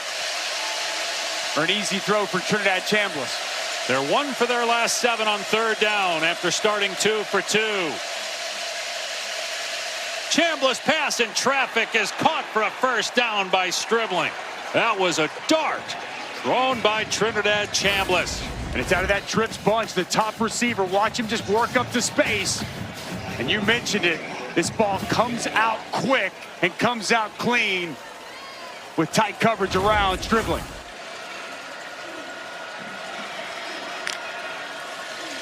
Chambliss back to the air, off play action, in trouble, and he's able to find another receiver after eluding the sack. It's Caden Lee, gain of about 8. Chambliss, the Ferris State transfer, Division II school, which he helped win a national championship last year. He was the backup at the start of the year. Austin Simmons was the heir apparent to Jackson Dart. Simmons gets hurt week 2. Chambliss starts week 3 against Arkansas. And he and this team have not looked back. The only loss against Georgia, and they were up by 9 in the fourth quarter of that game. First down carry. Kewan Lacey inside the 35. Kewan Lacey is just so quick, and when he gets in the hole, that ability to jump, cut, and make people miss, second to none. Nice piece of running there to pick up that first down. Over 100 yards on the day, 6th in the country. 1,240 yards on the season. Leads the nation with 20 rushing touchdowns, including 1 today. That is a school record at Ole Miss.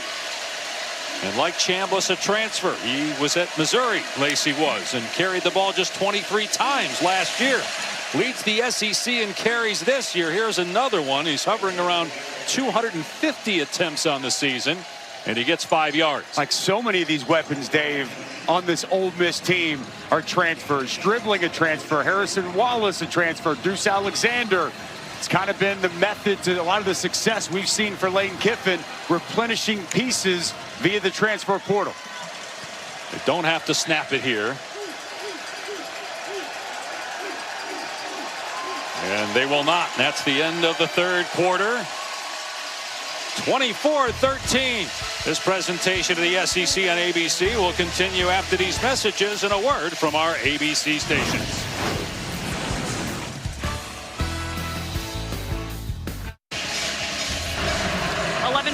Going into the fourth quarter, how do you close this out?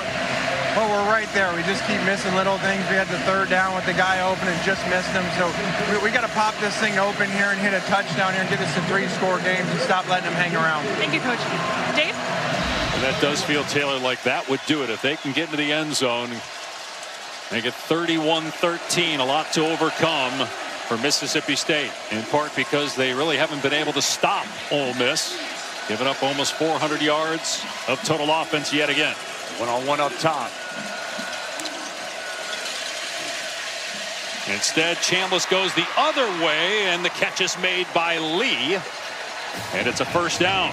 If Ole Miss wins, likely in the college football playoff for the first time, they would still need help to make it to the SEC title game.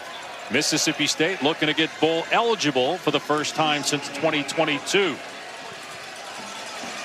A&M and Alabama would both have to lose if Ole Miss wins for Ole Miss to get into the SEC title game for the first time. No running room that time for Lacey. Also would be the first ever 11-win regular season in Ole Miss football history. Really just an unbelievable run we've seen here under Lane Kiffin. 3 straight 10-win seasons. Never happened in history of the program. 4 out of 5 10-win seasons. The only other 11-win season was in 23 under Lane Kiffin.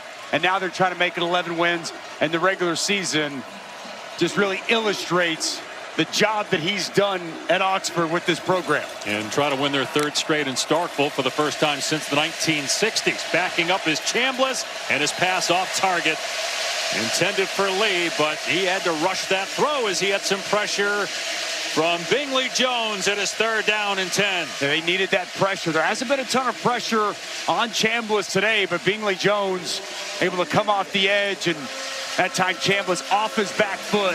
Pass sails wide.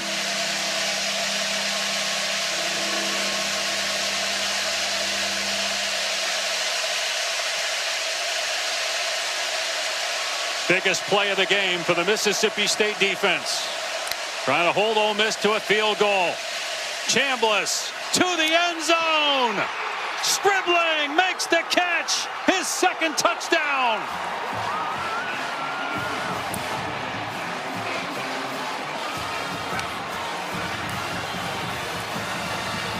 I mean, this pass is well placed, but the catch, the concentration and the adjustment by Stribling, contorts the body, high points it, and that foot is inbounds with complete control. And the 2nd touchdown reception here for Dejon Stribling. But an outstanding job in man-to-man coverage, working on Brumfeld. And it's Trinidad Chambliss with his 3rd touchdown pass of the day. And that was on 3rd down and 10. Well, the Ole Miss coaching staff knew it in training camp that if something happened to Austin Simmons, as the extra point is good, they felt very comfortable that Chambliss would be very good. What they didn't know is how he would handle playing in big games in big moments after playing at a smaller school and now in the SEC. He has handled the road beautifully, doing it again here in Starkville with 3 touchdown passes.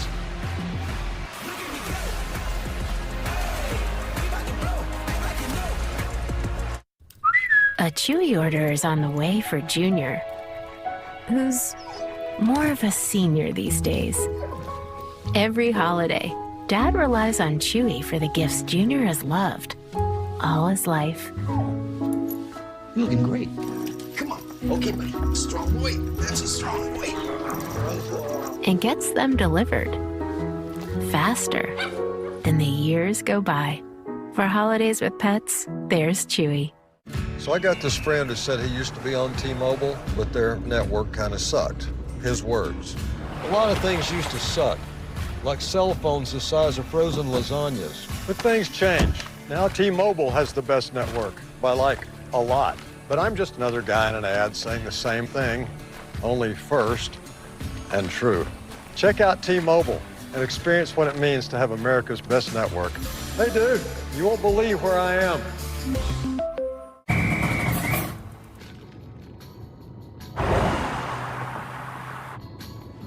You okay, big guy? I'm good. You're kind of sweaty. SEC title game and then lose. That may change things. With a loss today, it drops to 42%. Likely in and possibly hosting a game in Oxford in the first round. I think they're in and they will host the game. I think it's more than just possibly. I mean, they'd be sitting there at number 7 in with an 11-1 record. I don't see them dropping all the way to number 9. What if they get to the SEC championship game and lose? I don't know if I see them dropping all the way to number 9. What if their coach is gone? Does that impact the committee? Should there be a second loss or first loss in terms of home hosting or not hosting a playoff As we heard from Hunter Yurchek the other night, they don't have a data point with that. So essentially, if they saw an SEC championship game and they look like a completely different Ole Miss team, they could potentially hold that against them. But what if they played well? I mean, look, Lane Kiffin's great. He doesn't call the plays. Charlie Weiss Jr. calls the plays. Defensively, Pete Golding calls the plays. So still a lot left to transpire, but I'd be confident if Ole Miss wins this game, I think they're hosting a playoff game. Taylor dumping it off across the middle. Traore brought down after he got the first down.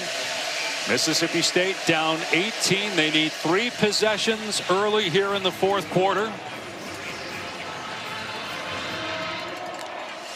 It was 21-10 Ole Miss at halftime. In trouble. Down he goes back at the 30-yard line. It's Will Eccles on the takedown of Taylor. Well, it's going to be a game, and Will Eccles has been so good all year. Watch him inside. He's going to loop all the way around, and he's going to get home. 310 pounds, but watch him move. Tight corner, he's going to bend.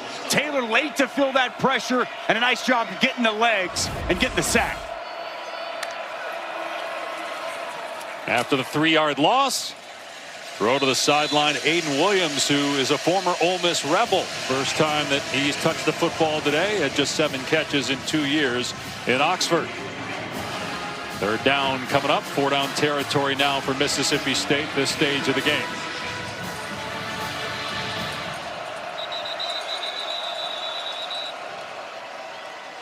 Might they look at this to see if Williams was in bounds on the sideline? The previous play is under further review.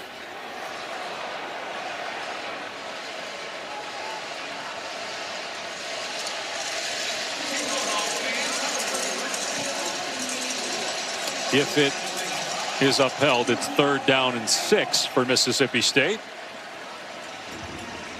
Mario Taylor's thrown for 136 yards, an interception that was deflected. It's also rushed for 99 yards. You see the right foot on the sideline, the left foot inbounds. Looked like the left foot hit first before the right foot went out of bounds. But did he have the ball at that point? It is so close and very tough to see from that angle where that entirety of that right cleat is. And again, if that left foot touches first and he's got possession, then the right foot doesn't matter at that point. But that, I think it's going to, I mean, I don't see anything that's going to overturn this call.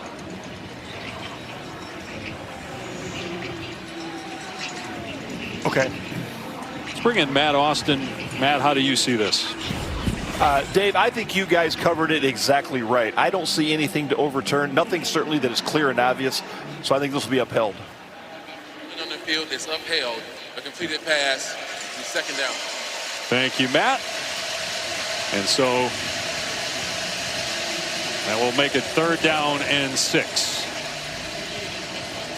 And we're clearly in 4-down territory, even though you're on your side of the field. Down 3 scores here in the 4th quarter. Mississippi State has to score on this possession.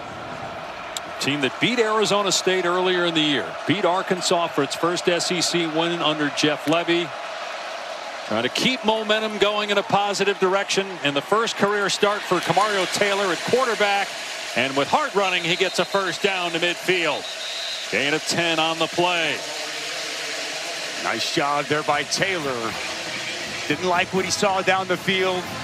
Gets downhill and gets a much-needed 1st down. 12-minute mark. Down 18. Over 100 rushing yards now for Taylor. Looking deep. Got a receiver. Knocked away. What a play by Wydett Williams. Brennan Thompson could not make the catch. Williams got a hand in there at the last second. Well, he has excellent closing speed. Watch the speed here of Brennan Thompson. He runs past Wydett Williams, and you see that closing speed. He gets that left hand in at the last moment and gets that pass breakup. You can't time it any better than that. That is extremely well done by Williams. And now it's 2nd down and 10. Pressure off the edge. Taylor checks it down. Traore got a 1st down. But again, the clock had Brennan Thompson been able to make that catch before Williams knocked it away.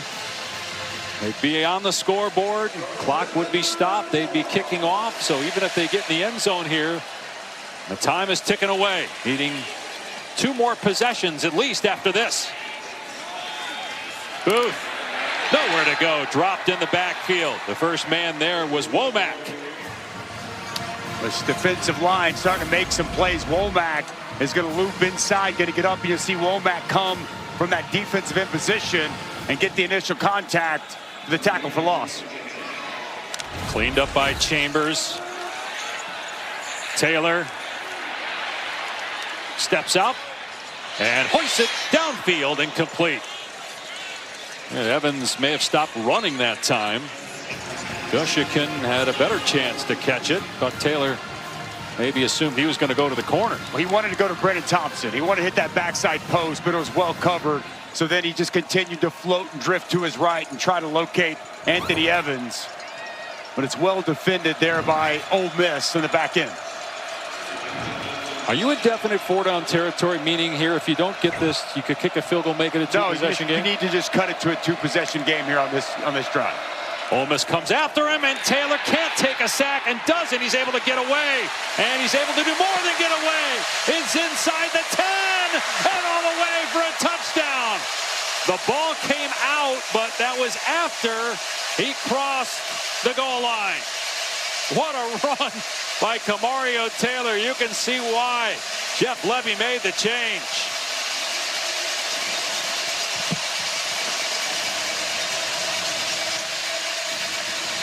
Wow. That is a playmaker. Incredible individual effort by Camario Taylor as Mississippi State will go for 2 here. I mean, he could have been sacked a couple times, and then it's one thing to get back to the line of scrimmage and get positive yard. It's another to take it to the house from 35 yards out as we go for Dose, brought to you by Dos Equis. And you've got to get to it at some point. So Jeff Levy electing, let's go ahead and get it now to try to cut this thing to a 10-point score. And the officials waiting here because they want to make sure that he crossed the goal line before the ball came out. And so they will not need to review it any further. He definitely was in the end zone. Empty set here for the quarterback, Camario Taylor, going for 2.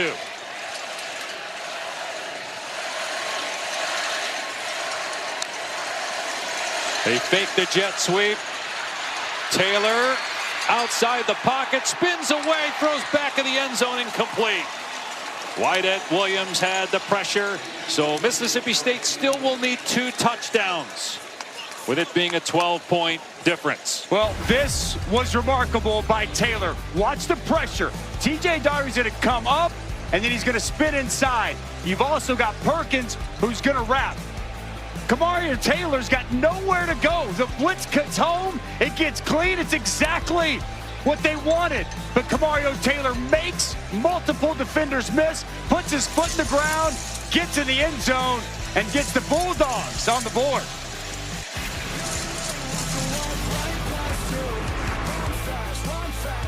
Mississippi State down 12, kicking it deep. Isaiah Hartrup will bring it out for Ole Miss. He is tripped up and stumbles at about the 29, and there's a penalty flag thrown at the 15-yard line. Plenty of time for Mississippi State, down 12 after the Kamario Taylor 35-yard run for a score. Holding. Return team number 12. 10-yard penalty. First down. So that's on Damian Taylor. It started early for Ole Miss with Kewan Lacey, a 32-yard rushing touchdown. Kamario Taylor scored the first of 2 touchdowns for him to tie it. But then how about Trinidad Chambliss? Boy, he was excellent. And him is dribbling, 2 connections in the end zone. Sometimes put it up and let your playmakers go make a play. And how about that individual effort we just saw from Kamario Taylor to get Mississippi State back in this game here in the 4th quarter. Ole Miss try to run clock, and Lacey only gets a couple. Isaac Smith, whose dad Reggie played in this rivalry when he was at Ole Miss. Smith back after missing their last game against Missouri, made the hit. Just been so impressed with him today. He's playing hurt. He hadn't been 100%. He's had to miss action this year.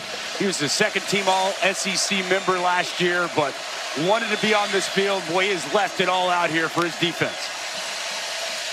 Play action. Chambliss throwing it downfield, and it's caught, and breaking away is Deuce Alexander. He's going to outrun 2 men. Touchdown, Ole Miss. 88 yards. And that might be the dagger.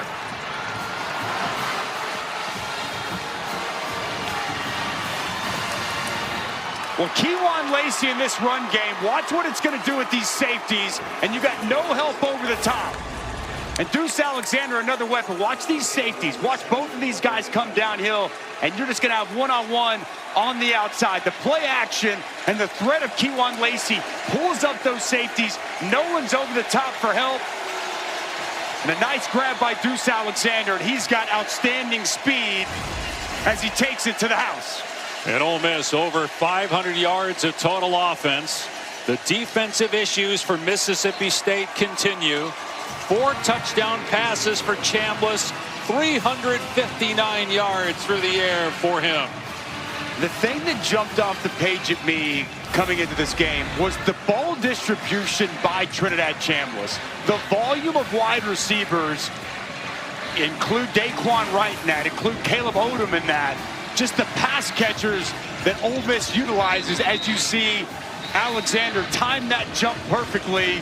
And boy, crosses the finish line looking like a track star with that speed. But it's Stribling, it's Trey Wallace, it's Deuce Alexander, it's Caden Lee. They got so many different guys, and it's almost like Trinidad Chambliss, the perfect point guard.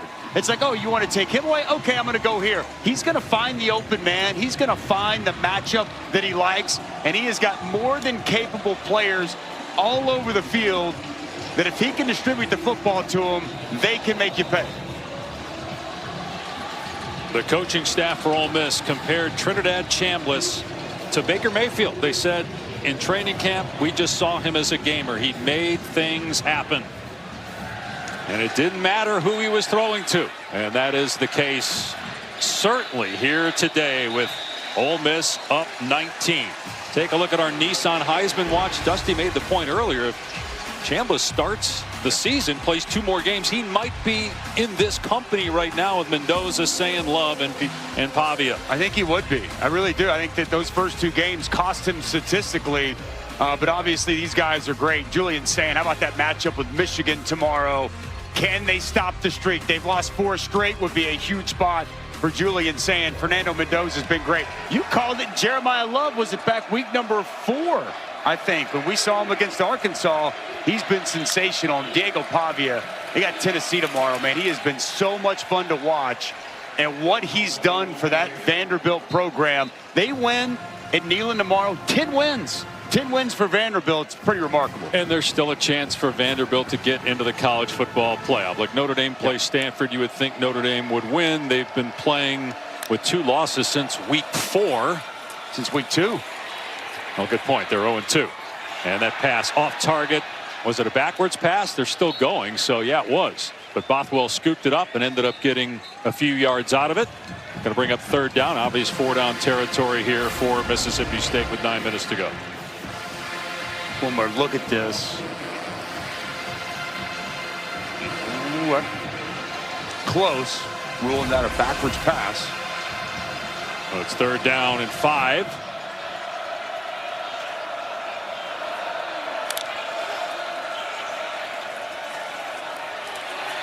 Taylor doesn't want to check it down. Trying to find a running lane. Bounces again off players and just takes off. Taylor runs for the sideline out of bounds at about the 40-yard line. He is fun to watch with the ball in his hands. The future is bright on offense for Mississippi State with him. They've got to get the defense fixed, though. And that's going to be something going into the offseason that Jeff Lebby's going to have to look at and have to figure out. Now 8 straight games in SEC play that this defense has given up over 400 yards, and it's now up over 500 against Ole Miss. Taylor has a completion to Thompson. He's short of the line to gain. But to your point, yes, Kamario Taylor, and you knew it. I mean, even when we were here a few weeks ago, they told us this is the future, and the future is now. And you can see it's the running, it's the arm, it's everything that Kamario Taylor brings to the table in the buy-in. He's put in a lot of work to understand and learn this offense and get himself ready to play. Pass is high there from Taylor. Booth was the intended target. Now it's 3rd down. Clock stop with 7:46 to go. We were talking about Notre Dame. If they were to stumble, there are other teams that could stumble, and then an SEC team maybe gets 5 in. SEC Conference gets a 5th team in, I should say. Well, look, there's a lot. There's so much left to be determined, okay? I mean, you've got the Iron Bowl that's going to be huge. You've got Oregon, Washington that's going to be huge. You've got Miami, Pitt that's going to be huge. All those teams ranked ahead of where Vanderbilt is that are on the road in games that are going to be extremely competitive. It's what makes for such a great weekend of college football this weekend. Taylor, deep ball, underthrown, and incomplete. Thompson shaken up down at the 10-yard line.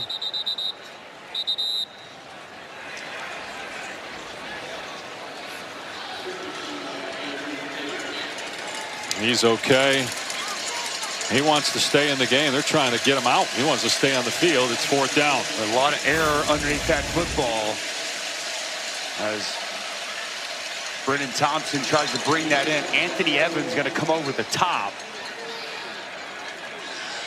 Looks like he might take a knee as he's going to the ground from his teammate. A little friendly fire there from Anthony Evans, but Brennan Thompson back to his feet as he's walking off to the sidelines. This is it for Mississippi State. A must-have here. 4th and 1 on its 48, down 19 to its rival.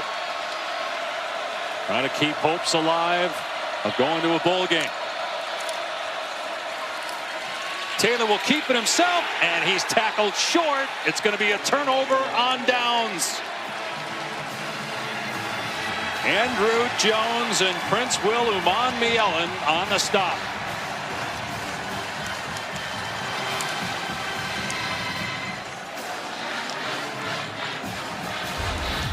Well, TJ Daugherty's going to come over the top, and he's going to make this play. Watch him just work right over and make this tackle. Joined by Andrew Jones, 44. It's a good read, and it's a big stop for Ole Miss as they're in complete control of this Egg Bowl. Away from a likely college football playoff berth earned with a win 99.9% according to the All-State playoff predictor. They have a 38-19 lead over Mississippi State and will likely look to take some time off the clock here. Still a chance to make the SEC championship game. They would need Texas A&M to lose to Texas tonight on ABC and Alabama to lose to Auburn tomorrow on ABC. Gain here of about 3 yards for Kewan Lacey. What an incredible season. This is a team that lost 8 draft picks from last year. Lost the first-round quarterback. Lost 5 draft picks off their defense. Had to retool and reshape a lot of things. Very few starters, returning 4 starters back on this football team. And this was potentially a year that Ole Miss would take a step back. And all they're going to do with this Egg Bowl victory is put together the greatest regular season in the history of the program. It's quite remarkable. And obviously, I know it said 99.9, but boy, it sure feels like a certain thing that they are going to punch their ticket with this win for a college football playoff spot. First down for Lacey. Gain of 12. Now Lane Kiffin arriving this morning. Joined our conversation with athletic director Keith Carter when we were just chatting about Lane's future. And Kiffin and Trinidad Chambliss have had a great partnership throughout the year. Chambliss with 4 touchdown passes. So let's live in the speculative for just a moment because it's a real conversation. Yeah. We had it with Keith Carter, the AD. Yes. If Lane Kiffin tells Carter tonight or tomorrow morning, and that's essentially the deadline, I'm leaving. I am taking another head coaching job. The speculation is LSU. And you're Keith Carter. Yes. Do you let him coach in the SEC championship game possibly, and if not, the college football play? So I'm going to answer this 2 different ways. If it was me, yes, I'm letting him coach. If that's what he wants to do and that's going to jive, because I'm thinking about this team. I'm thinking about these players. I'm thinking about the chance for this group to do something special. And if that's what all parties want to do, then yes, that's what I would do. I get that it's different. If this is someone within your conference, which we think it is, a rival, as Keith Carter mentioned, that it most likely is, that changes the dynamic. That makes it difficult. But what do I think Keith Carter will do? Based off our conversation with him, I don't think he's going to have Lane Kiffin continue to coach the team. So I think those are 2 different situations based off what I would do and what I expect will happen. And as you said, he did bring up first start time of if he's coaching for a rival. Correct. That is a rivalry. He did mention it is on the table for discussion, but it did not seem like that's the likely outcome. But again, he told us he believes Lane Kiffin is going to tell him tonight or tomorrow morning, I'm staying at Ole Miss. Yeah, that's the big point, is that from where he's standing, he thinks that they're going to keep him. He thinks that Lane Kiffin's going to give him the word that he's coming back. So a lot of this conversation is much ado about nothing. But this is the conversation that everyone is having. This is the biggest conversation and biggest topic around college football. So I think it is proper that we have the conversation. I'm also going to say this, and I know what Hunter Yurachek said the other night. I think it would be a travesty if this team is punished because their head coach takes another job. I do not think this team should be punished if Lane Kiffin is not coaching them. They don't make the SEC title game, and they're in the college football playoff. This team has earned the right to host a playoff game in Oxford, Mississippi. They should not be punished for their head coach not being there, and we have no indication based off what Hunter Yurachek said that would happen. But I'm just... Lacey hurdling Brumfield that time. Because that's where I come from in a lot of this as a former player, and putting myself in the position of these players. Well, that's what I thought as we watched the hurdle here of Brumfield. That's what I thought was interesting. Maybe as interesting as anything. And you asked Keith Carter about this. He said our #1 concern is the players. Right. But aren't you, if you don't allow Kiffin to continue to coach the team in the postseason, if Kiffin leaves, aren't you punishing the players? It would feel that way to me if I was a player. But again, this is a dicey situation, and one aspect we have not talked about, I thought it was very well done last weekend on College Game Day, and I thought what Nick Saban said when we talk about the calendar of college football, like, let's be honest, the fact that next week on Wednesday is National Signing Day is ridiculous. On the week of conference championship games, and before our playoff, we're going to have National Signing Day. And then whether the portal's open or not, the portal's open. I mean, there is deals going on and offers being made all across college football right now. The reality is, and we talked with Lane Kiffin about it this week, we've heard Nick Saban talk about it, college football has got to get more on an NFL-type calendar so that we can prevent coaches from being in these situations and everything that's going on. I'm not trying to absolve, Lane Kiffin or anybody else, or people want to be upset, but the calendar does currently not make sense, and the quicker we can get to a calendar that makes more sense, the better. This is potentially the last time we will see Ole Miss before the college football playoff. Based on the 12 games you've watched, are they good enough to win a national championship, or does that depend on if that man is still in Oxford? Yeah, I mean, I think that's clearly a big variable. Yeah, I mean, look, Lane Kiffin there's a reason he's being so sought after. I mean, he's an excellent head coach. But I mean, look at this team. I mean, hey, listen. This Ole Miss football team went into Athens, Georgia, a team that I think can definitely win a national championship, and gave them all they wanted for the first 3 quarters. They scored 5 touchdowns in the first 5 possessions. And give Georgia credit for coming back. They went into Norman, Oklahoma, and put up more points on that Oklahoma defense than anybody else has this season. Trinidad Chambliss is, I mean, you put him up there with any quarterback in the country, and it's a defense that's gotten better and better. So, hey, man, that's what's great about this playoff. You never know exactly who can and who can't. But, yeah, I look forward to seeing them try to make a run. All right, let's bring in Marty Smith, who's kind of on lane watch for the next couple days. Your thoughts, Marty? Well, I'm standing here, Dave, looking at Keith Carter and the jubilation here on the Ole Miss sideline. And I can't help but think about why Lane Kiffin would leave. You have to look at all the variables, right?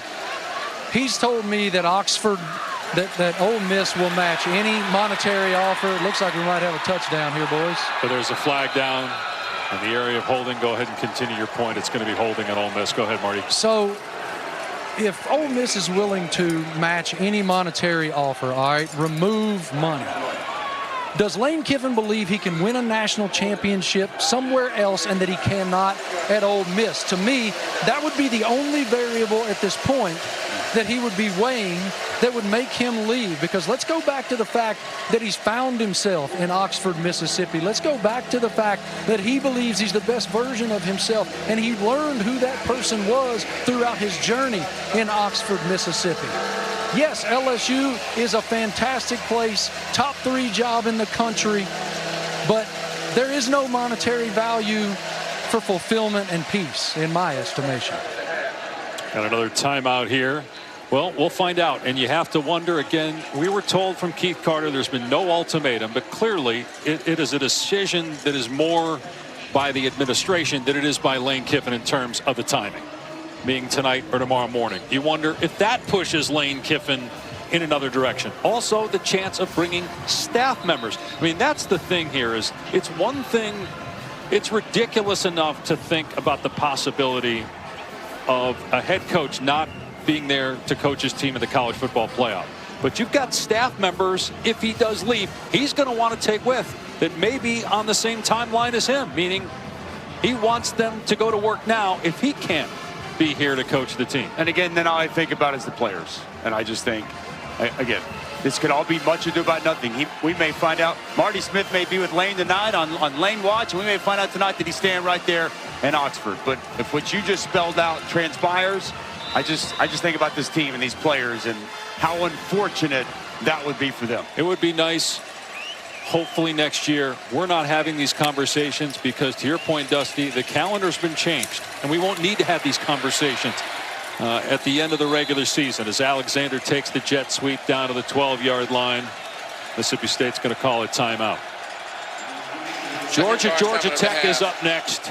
Texas A&M tonight. I want to ask you about that game because A&M is unbeaten. They're currently number 3 in the college football playoff rankings.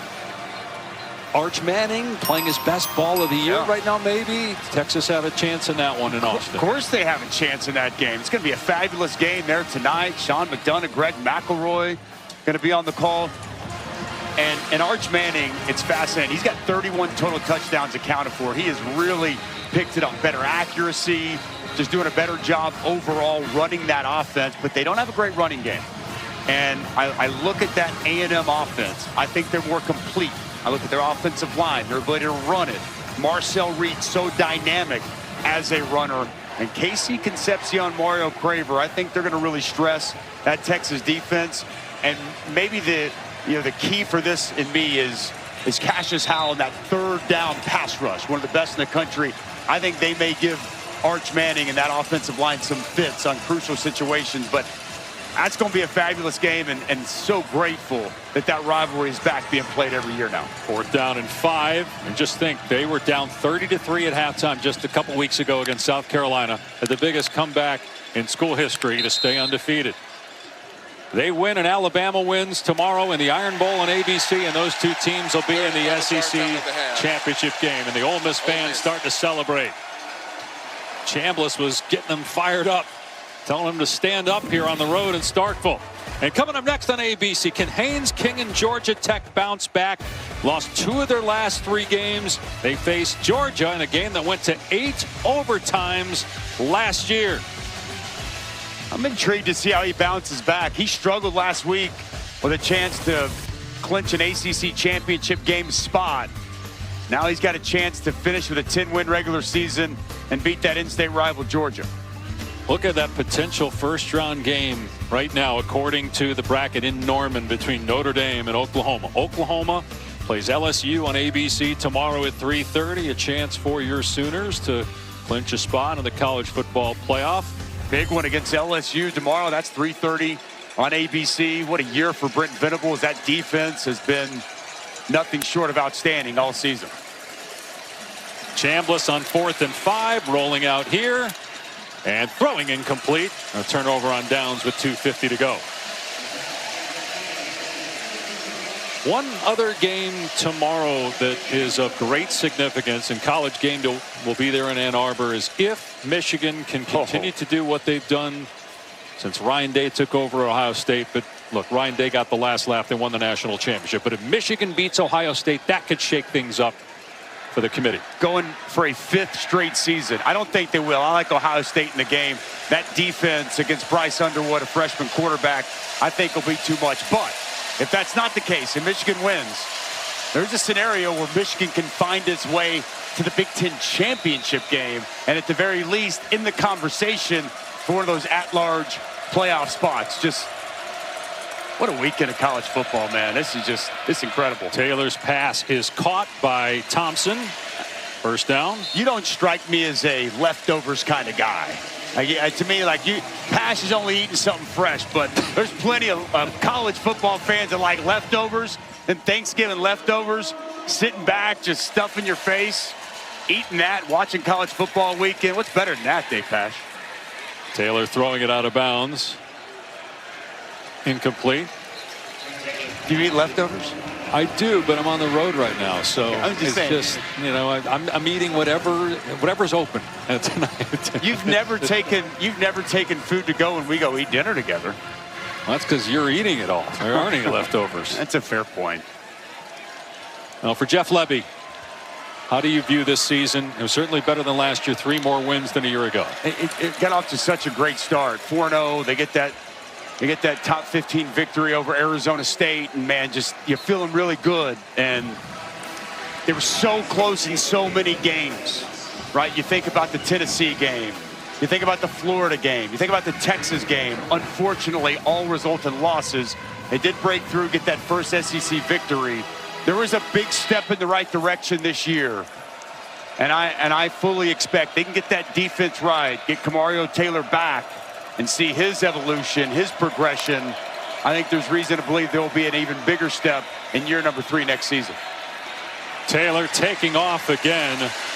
Ton of green in front of him and slides to midfield. You've been around him here quite a bit the last couple years. I just believe in Jeff Lebby. I think he's a great coach. I think players love to play for him. He can recruit. His offense is tried and true everywhere he's been, but it is about results and it's about winning games. And obviously next year, they'll expect to see that big jump in the right direction. Ole Miss 2 wins away from a win and a likely college football playoff spot. You're watching the SEC on ABC. For my dreams. But Shopify made it easy to get this brand going. Now we can take golf to a realm that we've never seen before. We're Eastside Golf and we're powered by Shopify. Black Friday savings are at the Home Depot, the best place for tools. Tools to take your doing anywhere, job after job, weekend after weekend. Get a free tool with select battery kits. Stock your workshop with top brand tools this Black Friday. When your team wins, you feel like a winner. But when your team wins and you get your favorite burrito delivered to DoorDash, you feel like a winner.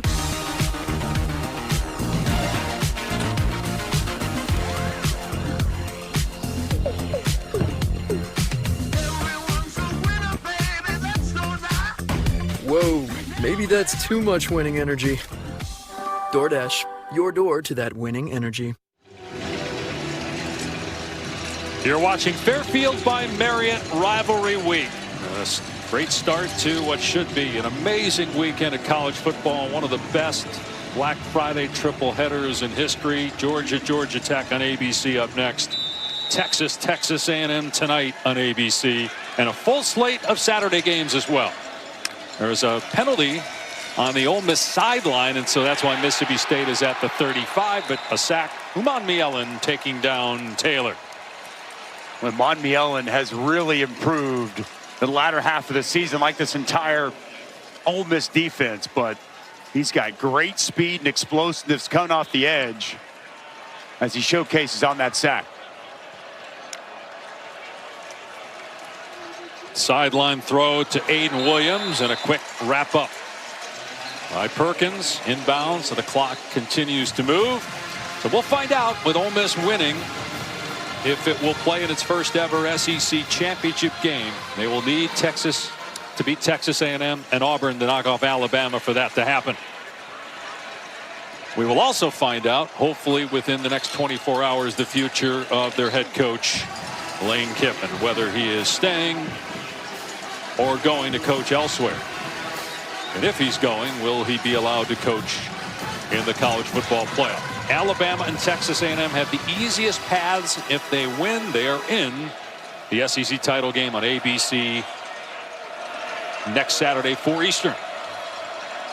Georgia can still get in, but if not, Georgia beats Georgia Tech. They're in the college football playoff. Those 4 teams are in unless Alabama loses to Auburn. They could get knocked out. Taylor here on 4th down, spinning around, looking for some help, and throws it out of bounds. Ole Miss will take over on downs. Mario Taylor a little shaken up. They're just telling him to stay down, but he wants to end this game walking off the field under his own power. You saw the athleticism on display all day and just what kind of weapon he can be as a runner. 173 yards and 2 touchdowns on the ground today. As Kamario Taylor gets his first start for Mississippi State in this Egg Bowl. But the defense, once again, just not able to get the stops. Giving up 38 points and over 500 yards. And what a day, Dave, for Trinidad Chambliss here today with 4 touchdown passes as he's going to soon hoist this golden egg. 2 knees, and this will be the 3rd straight win in Starkville for Ole Miss for the first time in 60 years. And the Rebels are likely playoff bound with an impressive road win despite all the distractions, the outside noise, the inside noise in the building at Oxford. They were able to overcome that, and a very hungry Mississippi State team trying to get to bowl eligibility to win the Egg Bowl 38-19.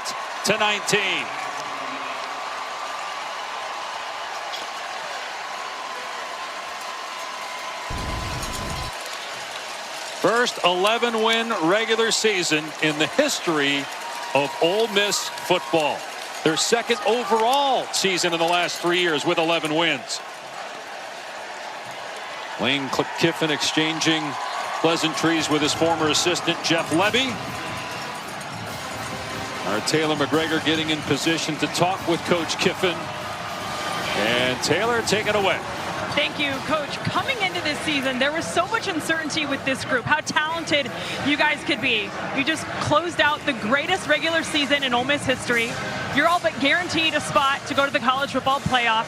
How was this group able to come together to make this happen? Well, I think it's an unbelievable job by these players. You know, we only returned 2 starters from last year. We were picked, I think, 9th or something in the conference. So for these guys to overcome adversity throughout the year, play really well. Like, they played a great second half today. So I'm just really happy for our fans, for our players, and you know, all the stuff they dealt with all week from outside people saying that they were distracted to his noise. Man, this is what these guys do. They've been dealing with it for a long time. So I think it actually brings them together, and they play like that because of all the stuff outside. And you know how hard it is to achieve something like this throughout a season. What are you most proud of that this group did? Well, I mean, if you get to 11 wins, if you do something better than it's ever been done before in the entire state and get to 11 regular season wins, and then I think this is 3 Egg Bowls in a row, first time in over 20 years for Ole Miss. So it's really remarkable what these players, assistant coaches were able to do this season. You told us this week you had not made up your mind as to what you would be doing next season. At this point, have you made up your mind? No, I haven't. I got a lot of praying to do to figure that out tomorrow, but right now I'm just going to go enjoy these players. I told them last night, you're going to win your 11th game, and all I want to do is experience joy watching you, and that's what I'm about to do. Are you experiencing that joy right now? I am. Thank you, Coach. Dave? Well, as you heard from Lane with Taylor right there, he still is undecided on whether he is staying or going. One thing's for sure,